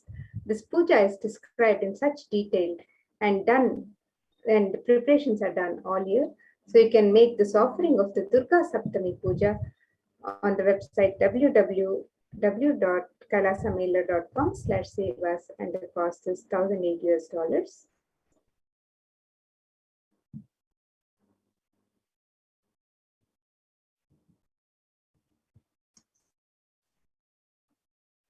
Then next is the Durga Puja Arati, Saptami, Ashtami, Navami. The offering of the Deeparadhana is the offering of flames in various towered lamps. The beautiful Arati on the days of Saptami, Ashtami, and Navami, of the Durga Puja Arati, the cost is $1,008 US. Now, Durga Mahatyam Parayanam. Devi Mahatyam, literal meaning of Devi Mahatmya is the glory of the goddess, is also known as the Durga Saptashati or Chandi. Describe the victory of the goddess Durga over the evil forces such as Madhu, Khaita, Mahishasura, Dhumralochana, Chandamunda, Raktabija, Shumba Nishumba. Devi Mahatma is the very definition of the nature of the Divine Mother.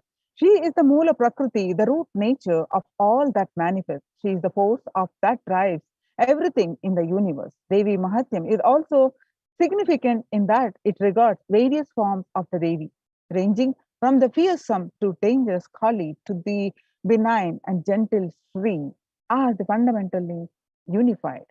The 10 priests will be chanting the Devi Mahatya Parayanam, which makes a total of 7,000 verses every day. So Devi Mahatya Parayanam, if you would like to participate, the cost is $508 US. Then Durga Ashtami Puja. The ritual is the recreation of the cosmological event when Devi Durga slayed the demon Mahishasura. The event when mass negativity was removed by Devi on the time, the transition between the Saptami and Ashtami. This is the Sandhi. At this time, the grand puja is offered to Durga Devi along with Lakshmi, Saraswati, Ganesha, and Subramanya. So this Durga Ashtami Puja, the cost is $1,008 US. The next is the Ashtami Kumari Puja. The Kumari Puja is the ritual done before the Devi Durga when a young girl is decorated and worshipped as the embodiment and representation of Durga Devi. This is one of the rarest pujas when the cosmic mother comes in the form of a young girl girl child to accept our worship and devotion. This is one of the sweetest and most beautiful rituals to witness, especially after the powerful Sandhi Puja. So the scriptural reference is Sarva Swarupe Sarveshe Sarva Shakti Samanvite, O Queen of all, who you exist in the form of all and possesses every night. Save us from terror, O Devi. Salutations be with salutation be to you, O Devi Durga. This is the Devi Mahatyam, chapter 11, verse 24. The cost of Ashtami Kumari Puja is $508 US. Then Durga Navami Sandhi Puja and Navami Homa. This ritual is the recreation of the battle and victory of Durga Devi over the demons Chanda and Munda. The event when mass negativity was removed by Devi on the time of transition between Ashtami and Navami. This is the Sandhi. At this time, a grand puja is offered to Durga Devi along with Lakshmi, Saraswati, Ganesha, and Subramanya. And also the grand Navami Homam offered. So Durga Navami Sandhi Puja and Navami Homam, the cost is $1,008 US. The next is the Ayudha Puja. On the auspicious day of the Navami or the 9th day of Navaratri, a special puja is done for all the tools, vehicles, and books. This is known as the Ayudha Puja and is done in every Hindu home. All the tools are washed and kept in an altar. All the cars are also washed and fresh sandal paste is applied on them, and the puja is done to all of these. The Ayudha Puja, the cost is $508 US. Then Ustava Rajarajeshwari Swarnangi Alankara Seva. The Swarnangi Seva is the offering of the golden armor to the deity of Rajarajeshwari. It is a magnificent armor that covers the deity and allows one to have the darshan of the deity in her grand glory. The golden kavacham is an offering of our love and gratitude to the deity of Rajarajeshwari here in Kailasa's Nithyananda Paramashiva Devalayam. The Ustava Alankara Swarnangi Alankara Seva, the cost is $508 US. Then Maha Naivedya Seva on Vijayadashami is on the auspicious occasion of Vijayadashami, the Annalayas of Adi Kailasa and the devotees of the Nithyanandeshwara Paramashiva Devalaya offer the Maha Naivedya Seva to our beloved, the Supreme Pontiff of Hinduism, Jagat Guru Mahasannidhanam, His Divine Holiness Bhagavan Nithyananda Paramashivam. The grand offering is an offering of 1,008 varieties of food. You would also like to participate in this seva. The cost is $1,008 US. The next is the Pada Puja on Vijayadashami. Soshanam Papa Pankajam Deepanam Jnana Tejasam Guru Padodakam Samyak Samsararnava Tarakam. The water of the Guru's feet dries up the mud of sins, lights the fire of knowledge, and carries one to cross the ocean of worldly material life of Maya in the right way. The Pada Puja on Vijayadashami day, the cost is $1,008 US. The next offering is the Tulabharam on Vijayadashami day. Tulabharam is the ritual where material donations are made to the Supreme Pontiff of Hinduism against the weight of his deity. The scriptures describe the various items that can be offered, from the jaggery to sugar to silver and gold. Tula means scale. It is a scale where donations are made against the weight of the Swamiji's deity. You would like to offer the Tulabharam, the traditional way of Hindu way of offering donation is Tulabharam, that is $10,008 US.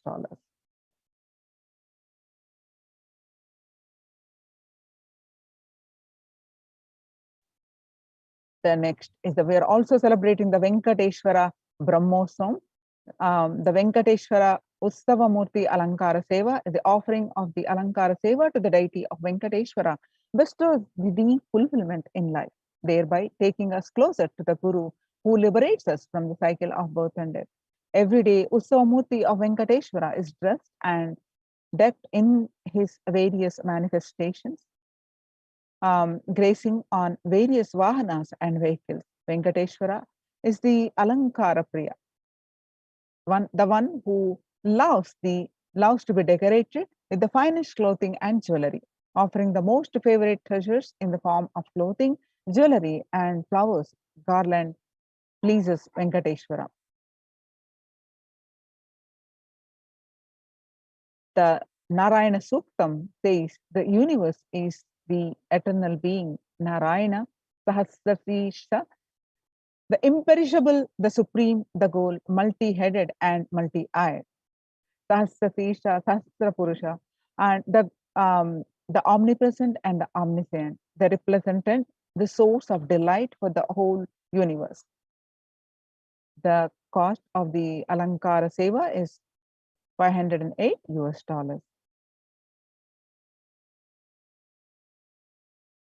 The next is the Ussava Venkateshwara Navakalasha Abhishekam. Every day afternoon, the Srivari Venkateshwara Brahmoswam, the Lord of the Seven Hills Venkateshwara Ussavam, is offered a cooling Abhishekam or sacred bath offered of a unique ingredients which are all a favorite of Venkateshwara: Kshira, milk, dadi, that is curd, ghee, honey, the fruit juices, coconut water, Chandana Jalam, Shuddha Jalam, Haritra Jalam. This seva is a unique offering to please the Venkateshwara. When we offer this seva, we get the grace and blessings of Venkateshwara for healthy and prosperous relationship, health and well-being, abundance in wealth, purification from the karmic baggage. The Ussava Venkateshwara Navakalasha Abhishekam, the cost is $508 US.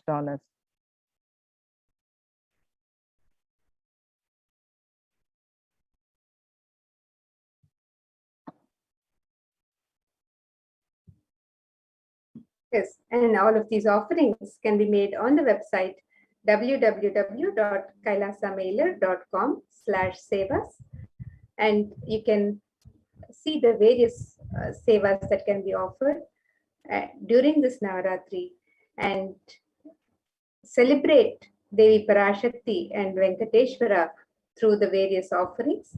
So on the website www.kailasamailer.com/sevas, you can click on learn more to find out more about the various sevas and rituals being offered in the Nityanandeshwara Paramashiva Devalaya during this Navaratri. You can also click on the Venkateshwara Brahmotsvam and learn more about the various offerings to Devi Parashakti and Bhagavan Venkateshwara. And these sevas are done with the utmost integrity and authenticity to the agamic injunctions as prescribed and they're offered by third eye awakened beings initiated by the Supreme Pontiff of Hinduism. So you can offer all of these sevas during this Navaratri as we celebrate the grand happening of Devi Parashakti to cleanse the mass negativity and bring victory and move humanity to a superconscious breakthrough. So with this, now we'll get ready for the darshan and blessings from Devi Parashakti herself.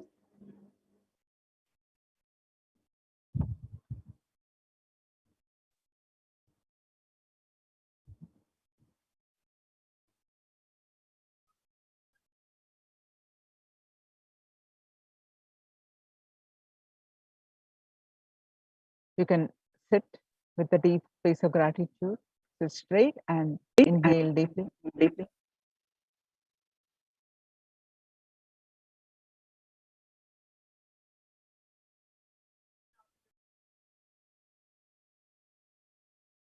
Inhale and exhale deeply and sit with a deep space of gratitude and start chanting the Mahavakya.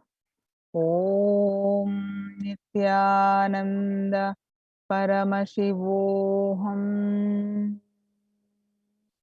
Om Nityananda Paramashivoham.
most easiest, most powerful, most inspiring, most exciting way to connect with life as the form of mother. Navaratri is the time to connect with Cosmos as mother. Celebrate Cosmic Mother. This 9 days we worship Mother, worshipping Divine Feminine. யாதுமாகி நின்றாய் காளி, ஓம் காளி ஓம் சக்தி, ஓம் காளி ஓம் சக்தி, ஓம் சக்தி ஓம் சக்தி ஓம் சக்தி.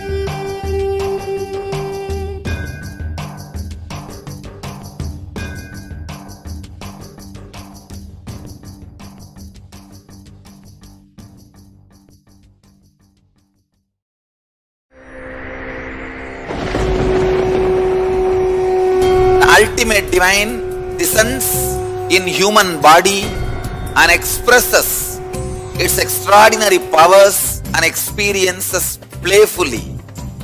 Sundareshwara is the embodiment of this statement. He is not Shiva as you understand, sitting in the Himalayas, frozen in the ice, in Samadhi. Sundareshwara is an artist with tremendous heart, ready to listen to human sufferings, ready to bend for human emotions. The one and only thing you need to obtain His grace is simple feeling connection. That's all. He bends for anybody, to any level. Even the word compassion is too small. He is still available. Even now, He is there. He assumes human body and relates with you, answers you, responds to you, raises you.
I don't know, I was lost.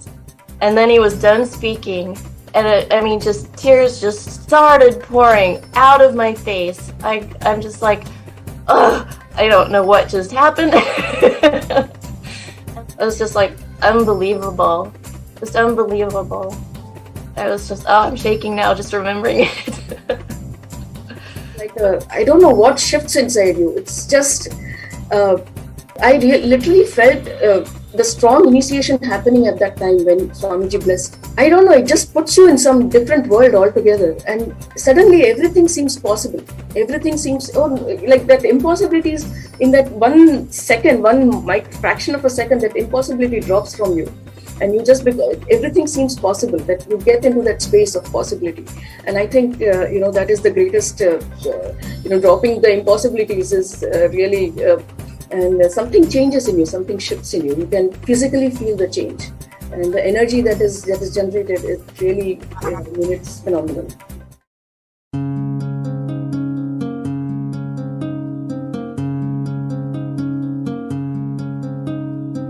There are some gods, 9 unknown gods. The moment you call, they will be there. Venkateshwara, Balaji. I tell you, people give so much for Venkateshwara because he does the job. He's a 9 unknown god. There's a village folk story where Venkateshwara borrows from Kubera for his marriage and he is still paying the debt. Venkateshwara takes the responsibility of reserve to reserve. This whole story, beautiful story of Venkateshwara is an amazing concept.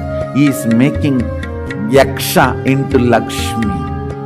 He is making the reserve to reserve. It's an amazing truth.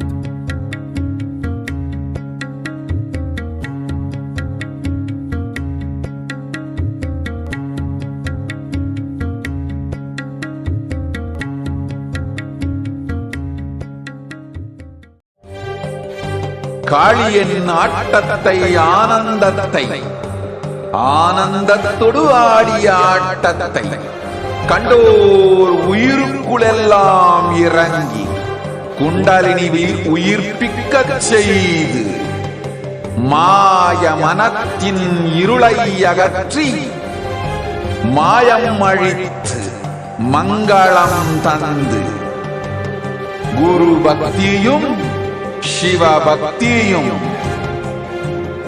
Paramasiva பக்தியும் பரமசிவ சக்தியும் அளிக்கின்றேன். மனமாயை விடுத்து குரு பதத்தை பற்றுங்கள்.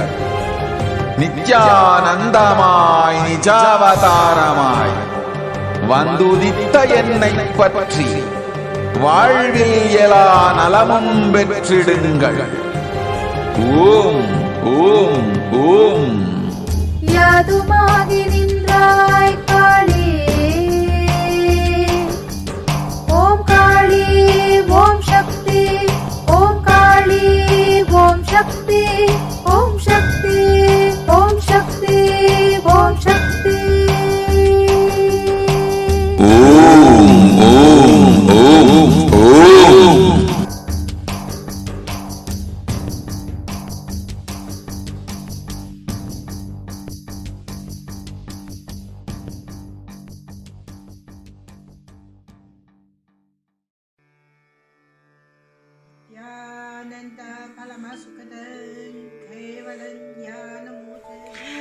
Here is the Australia Kailasa. How can I be so lucky and have a happy life in Kailasa? It's a long story. My name is Li Qi. My guru is His Divine Holiness Bhagavan Paramashivam. Since I was very little, I already wonder what life for. I really want to know the result, the reason.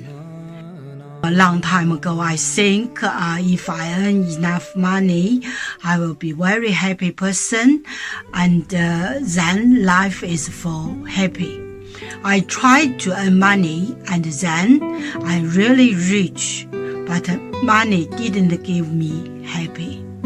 Then I tried to get the happy life in romantic love. Then the really romantic love take me go lots of places. Too many stories during this time. But I still don't feel I get the result, get the life reason. Then I start study from book, from video, from religion in many different ways. And when I study Buddha, that time I really appreciate Buddha gives so much intelligence to me about life. But I don't think study is enough for me. I want to be Buddha. But I don't know how. Who can let me get there? One day I found the video in YouTube, introduce Swamiji in that video. I suddenly, my eyes open wide. I get it. He must be my guru. I can get there. He can let me get what I want. what I want to know, and he can take me home, real home. This kind of feeling, then I start studying from Nityananda Sangha. One day, Swami Jisasang said he need people devote land, home, money to build up Kailasa. Then I discussed with my husband, decide to give the whole farm to Nityananda. That time, because both of us believe help Swamiji means help whole world. It's a big decision, but we just discussed so short time already. Done, decide. I really appreciate my husband love me so much and believe me, trust Swamiji so much. Soon here will be big temple, Gurukul, Goshena, and library. Introduce this my story to you, just me. Don't give up any chance to be founding father of Kailasa. It's best thing you can do in your life.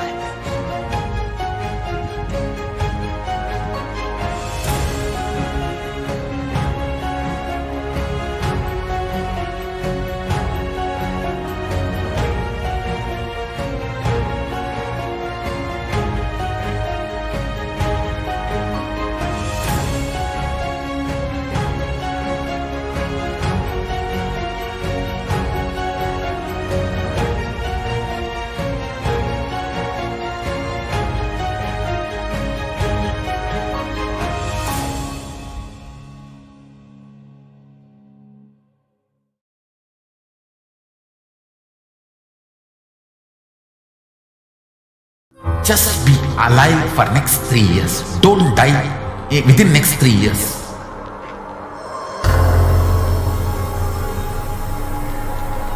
Just don't die within next 3 years. Be alive, somehow be alive. I'm working sincerely. I will reach you somehow. Somehow I will reach you. It's my commitment to humanity.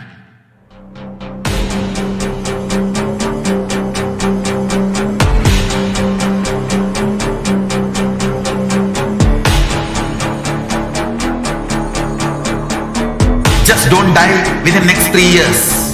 I will reach you wherever you are, whichever corner of the world you may be. I will reach you with enlightenment.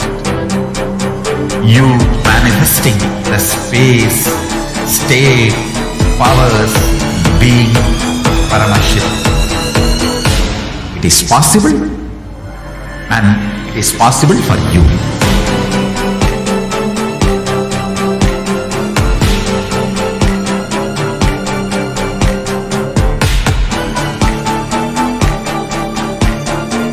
Paramashivam will reach you with enlightenment science. I know he is going to do the job. Just be alive for next 3 years. Nothing else.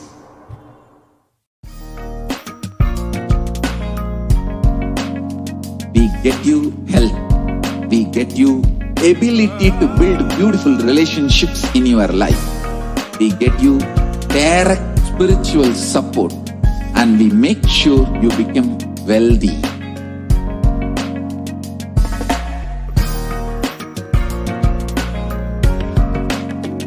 We won't stop giving you just good life. We will literally not stop till you live enlightened life. Manifesting the state of Paramashiva, space of Paramashiva, powers of Paramashiva, being of Paramashiva.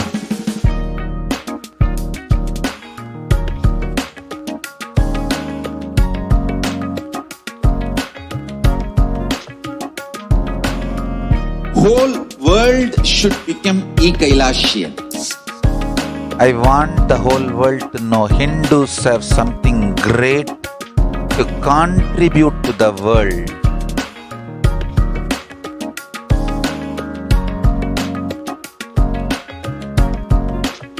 We have something great to contribute to the world.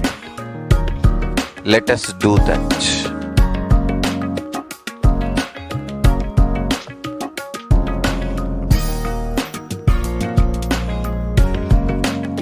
Kailasa is proper customized spiritual service helping you to identify your root patterns of suffering. We have perfected the science of helping every individual from every cultural, religious, nationality background.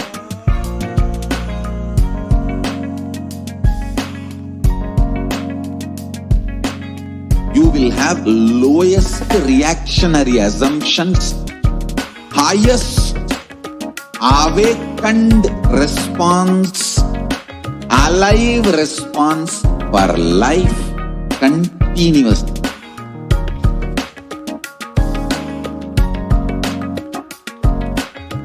Kailasa is enlightenment ecosystem, literally enlightenment itself in your own home, wherever you are.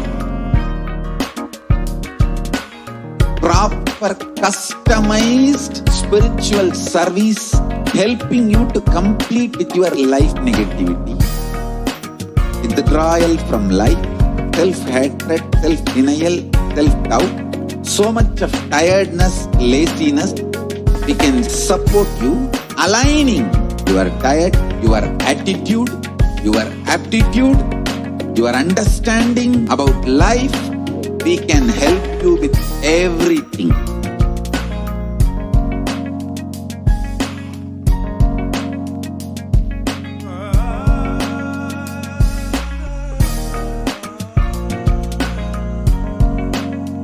If you are interested in enlightenment, we will immediately bring this to you. If you are not interested, we will explain the whole science, inspire you and make you interested in enlightenment time.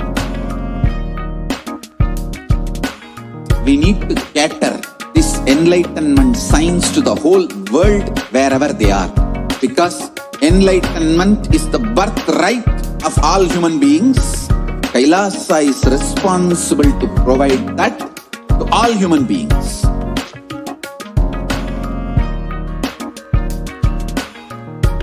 Kailasa is the totality of the knowledge I received from my gurus and practice manifested in my life, perfected by teaching millions of people from all cultures, time zones, backgrounds, genders, nationality, race, from every creed.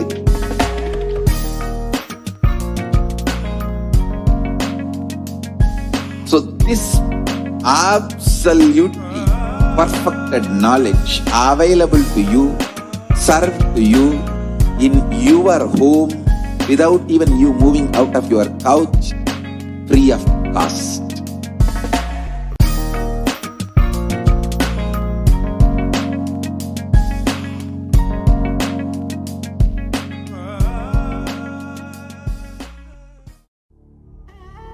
What I mean by the word Kailasa, listen intensely. Enlightenment ecosystem, literally enlightenment itself in your own home, wherever you are. If you cannot come to Kailasa, it's okay. Kailasa can come to you. Kailasa coming to you is Kailasa.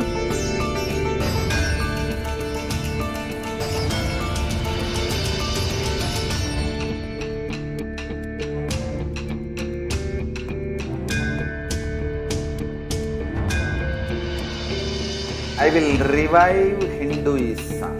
I am a Hindu revivalist, not by any revolution, but by evolution,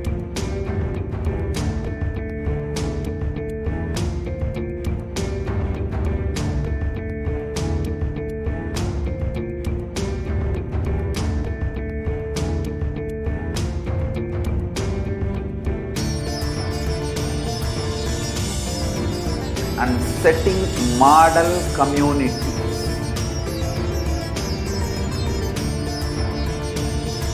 Kailasas, enlightenment ecosystems, Sarvanya Peethas all over the world.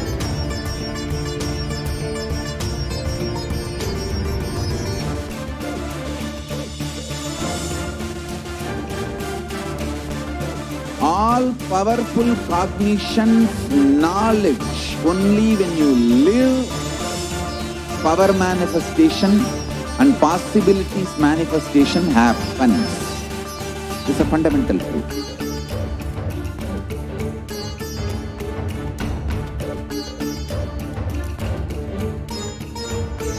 Hinduism cannot live exclusively as one sampradaya. No. All sampradayas of Hinduism is an ecosystem.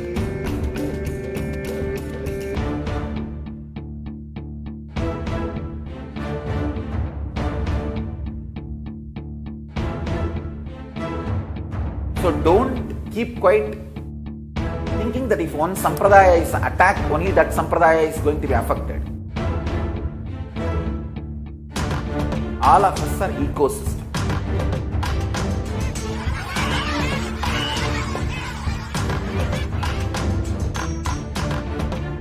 I invite all of you to get involved and enjoy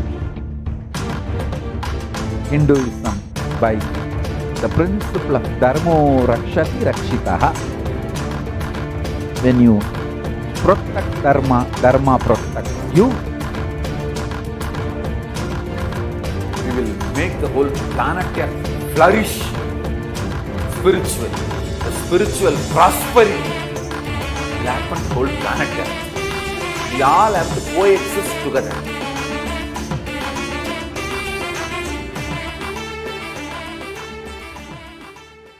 There are some great spiritual sciences unique to Hinduism. Subtle, otherworldly, but definitive sign. Manifesting the cosmic beings in Archavatara, deities in Nijavatara, living incarnations is possible. Understand? Kriya Pada of Vedas and Agamas elaborately explain the whole science of making the cosmic beings manifest in Archavatara, deities and Nijavatara, living incarnations. Both. During the Bhava Samadhi Darshan, literally those cosmic beings manifest through this body. Just like how they manifest in Archavatara, deity, they manifest in Nijavatara, Pratyakshavatara, and give you all the boons you ask, bless you. You see, each God is an independent intelligence to lead you to enlightenment. Each God is a bridge for you to achieve the Shivatva, the ultimate Shiva consciousness. Krishna is the bridge for you to achieve the Krishna consciousness. But Shiva consciousness, Krishna consciousness, all consciousness is one and the same. Ultimate consciousness only. So that energy itself completely expresses. Just like Radhika, when I see my own sweetness in the mirror, I become eager to taste it. I find that the only way to relish this sweetness is through the constitution of Sri Radhika. Bhava Samadhi Darshan is a window to the infinite expanse of consciousness, allowing us to glimpse the formless in a way that we can understand. It cleanses the karmas of lifetimes. It awakens our biomemory to the space of Paramashiva, the ultimate consciousness, and creates a deep and lasting transformation in us.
most easiest, most powerful, most inspiring, most exciting way to connect with life as the form of mother.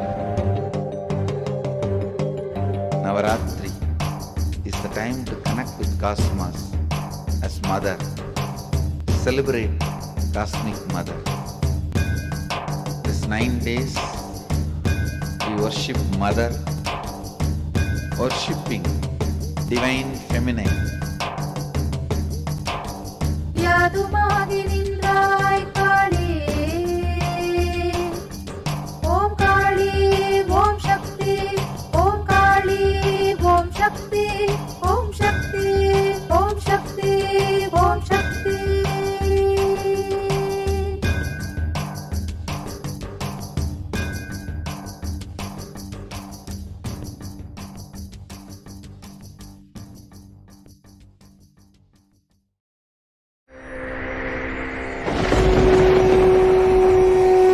Ultimate divine descends in human body and expresses its extraordinary powers and experiences playfully.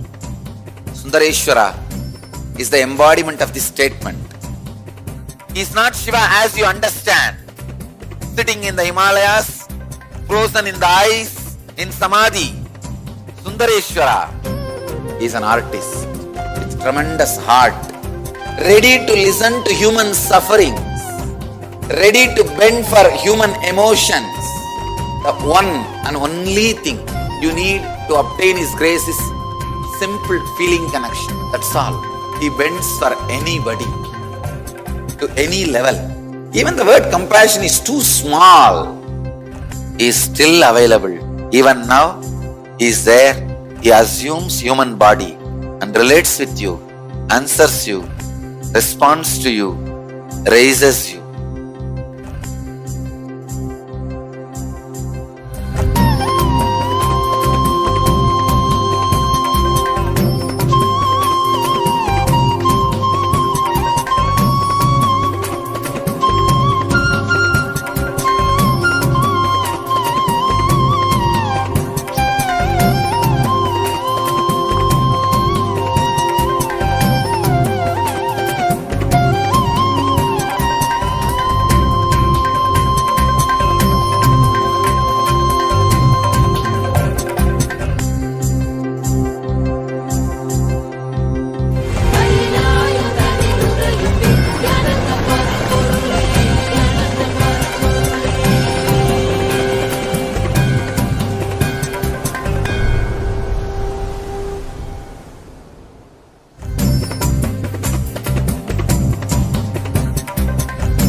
I don't know, I was lost. And then he was done speaking, and just tears just started pouring out of my face. I'm just like, ugh, I don't know what just happened. It was just like unbelievable, just unbelievable. I was just, I'm shaking now just remembering it. I don't know what shifts inside you. It's just, I literally felt the strong initiation happening at that time when Swamiji blessed. I don't know, it just puts you in some different world altogether, and suddenly everything seems possible. Everything seems, like that impossibilities in that 1 second, fraction of a second, that impossibility drops from you. And you just, everything seems possible, that you get into that space of possibility. And I think, that is the greatest, dropping the impossibilities is really, and something changes in you, something shifts in you. You can physically feel the change. And the energy that is generated is really, it's phenomenal.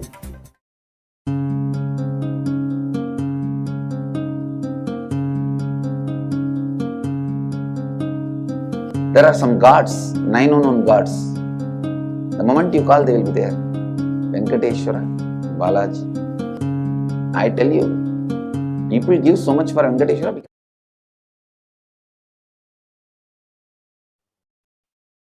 Nithyananda, welcome back. And now we are getting ready to witness a most sacred ritual during this Navaratri.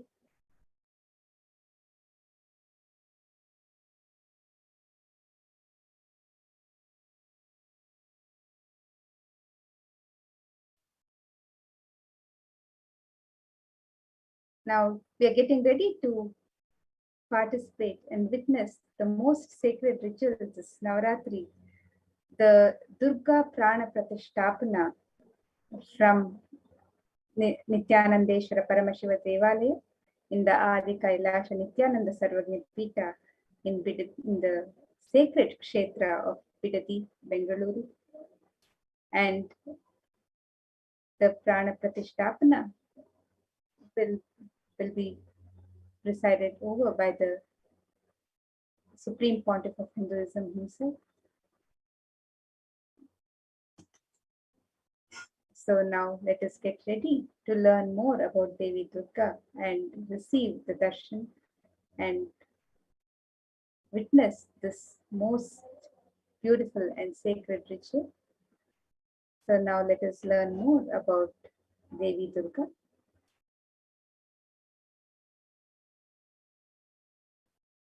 The Devi Mahatmyam describes and extols the happening of Durga Devi. And this verse 24 from the 11th chapter describes Sarvaswarupe Sarveshe Sarvashakti Samanvite. The translation for this verse: O Queen of all, you who exist in the form of all and possess every night, save us from terror, O Devi. Salutation be to you, Devi Durga. And further, this verse describes Sarva Mangala Mangalye Shive Sarvartha Sadike Sharanye Trembake Gauri Narayani Namostute. The translation for this verse: I bow down to the goddess Narayani, who makes everything auspicious, as she is the most auspicious one, and also fulfills all the desires of those who come for the shelter of the three-eyed Gauri. And this beautiful Durga mantra is recited during almost all the celebrations, rituals, and events of Mata Durga. Also, a highly powerful mantra means that Devi Ma is the most auspicious one and the one who bestows auspiciousness upon all of the worlds. She is pure and holy, who protects those who surrender to her, and is also called the mother of the three worlds. She is Gauri, daughter of the mountain king, and we bow down to Mother Durga again and again. We worship her. With the regular chanting of this mantra, can give the wisdom and strength along with a prosperous life. The name Durga means the invincible in Sanskrit. Goddess Durga is a goddess of strength and justice who brings compassion, peace, calm, and order to the chaos, destruction, and conflict in any situation. She is worshipped in different forms and considered a form of Shakti. The word Durga embodies freedom from all evils like injustice, cruelty, hatred, ego, and other forms of pain and suffering. Thus is one of the most powerful and decorated gods in the Hindu religion. The legend goes that Durga was created by Brahma, Vishnu, and Shiva to fight the demon Mahishasura, who could not be defeated by either man or God, and was continually raining terror on man and God alike.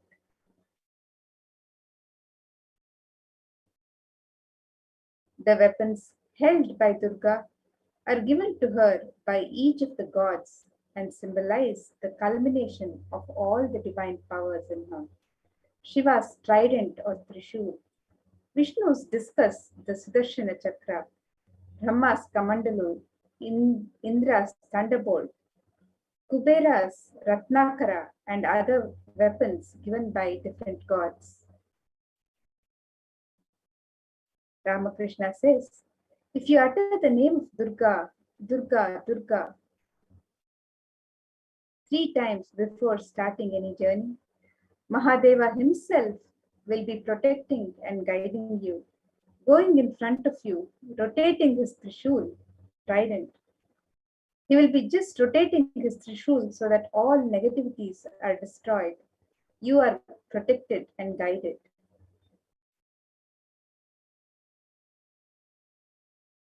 Focus on success in your life's goals.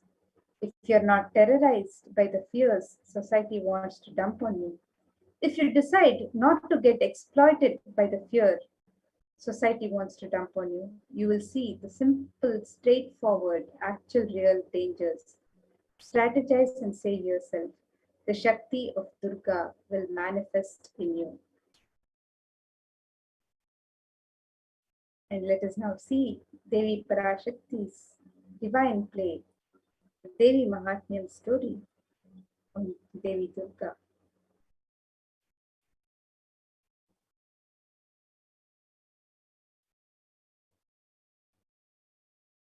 And in this story where Devi Durga slays the Asura Rakta Bija, when Devi Durga is surrounded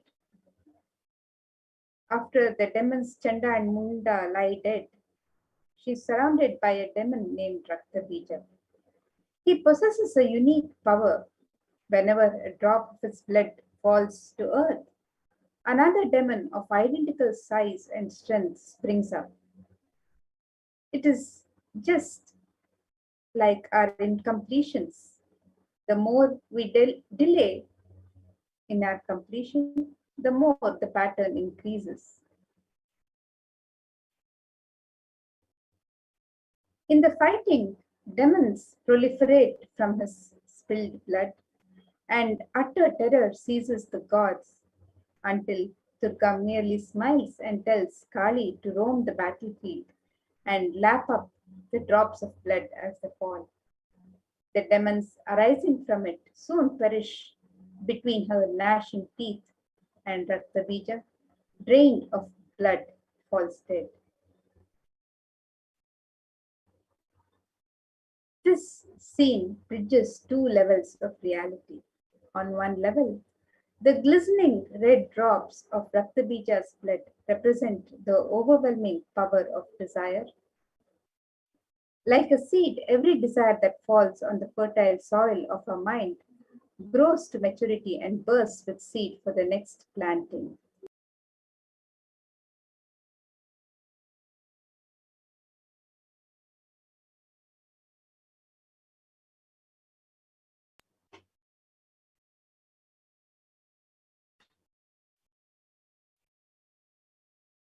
Every desire produces the seeds of many more, and we find we are never satisfied. The ghastly image of Kali, in her red-eyed, emaciated form, known as Chamundi, avidly licking up the drops of blood, tells us that desires are best conquered when nipped in the bud.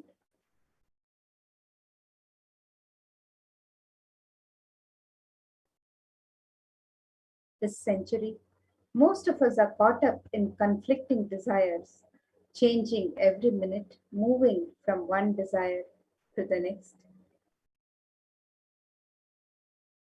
Most of the decisions that we make every moment, we make unconsciously. We take thousands of decisions unconsciously in a day. Whether it is thinking or talking or doing, it is done unconsciously without awareness.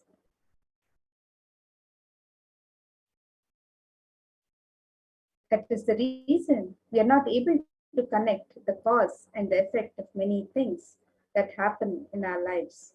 We always think we have been dished out unfair results. We are blissfully unaware that it was we who caused the effects. We made it happen by way of unconscious living and ended up incurring more karma.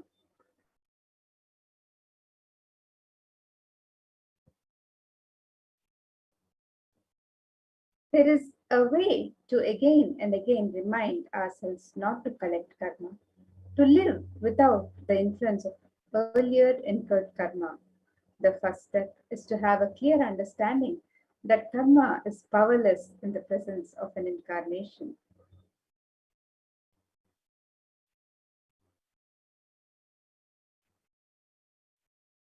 So now, let us get ready to witness the beautiful ritual of Durga Pranaprathistha from the Nityanandeshwara Paramashiva Devalaya.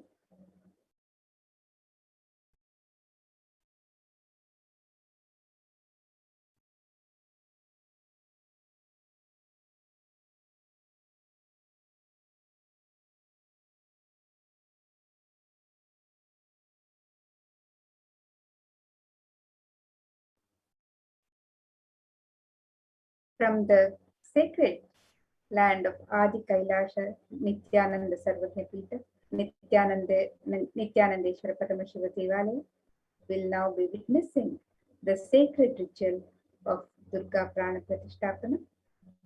So now let us all get ready to witness this beautiful sacred ritual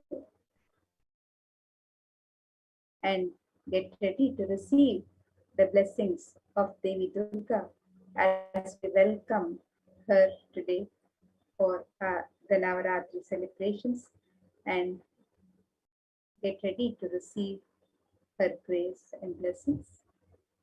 So please sit straight and chanting the Mahavakya, let us now get ready to receive the darshan of Devi. Easiest, most powerful, most inspiring.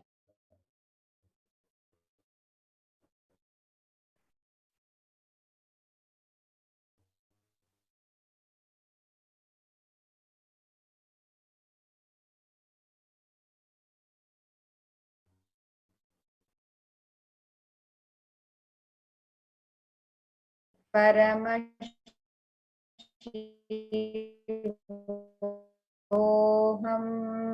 Paramashivoham.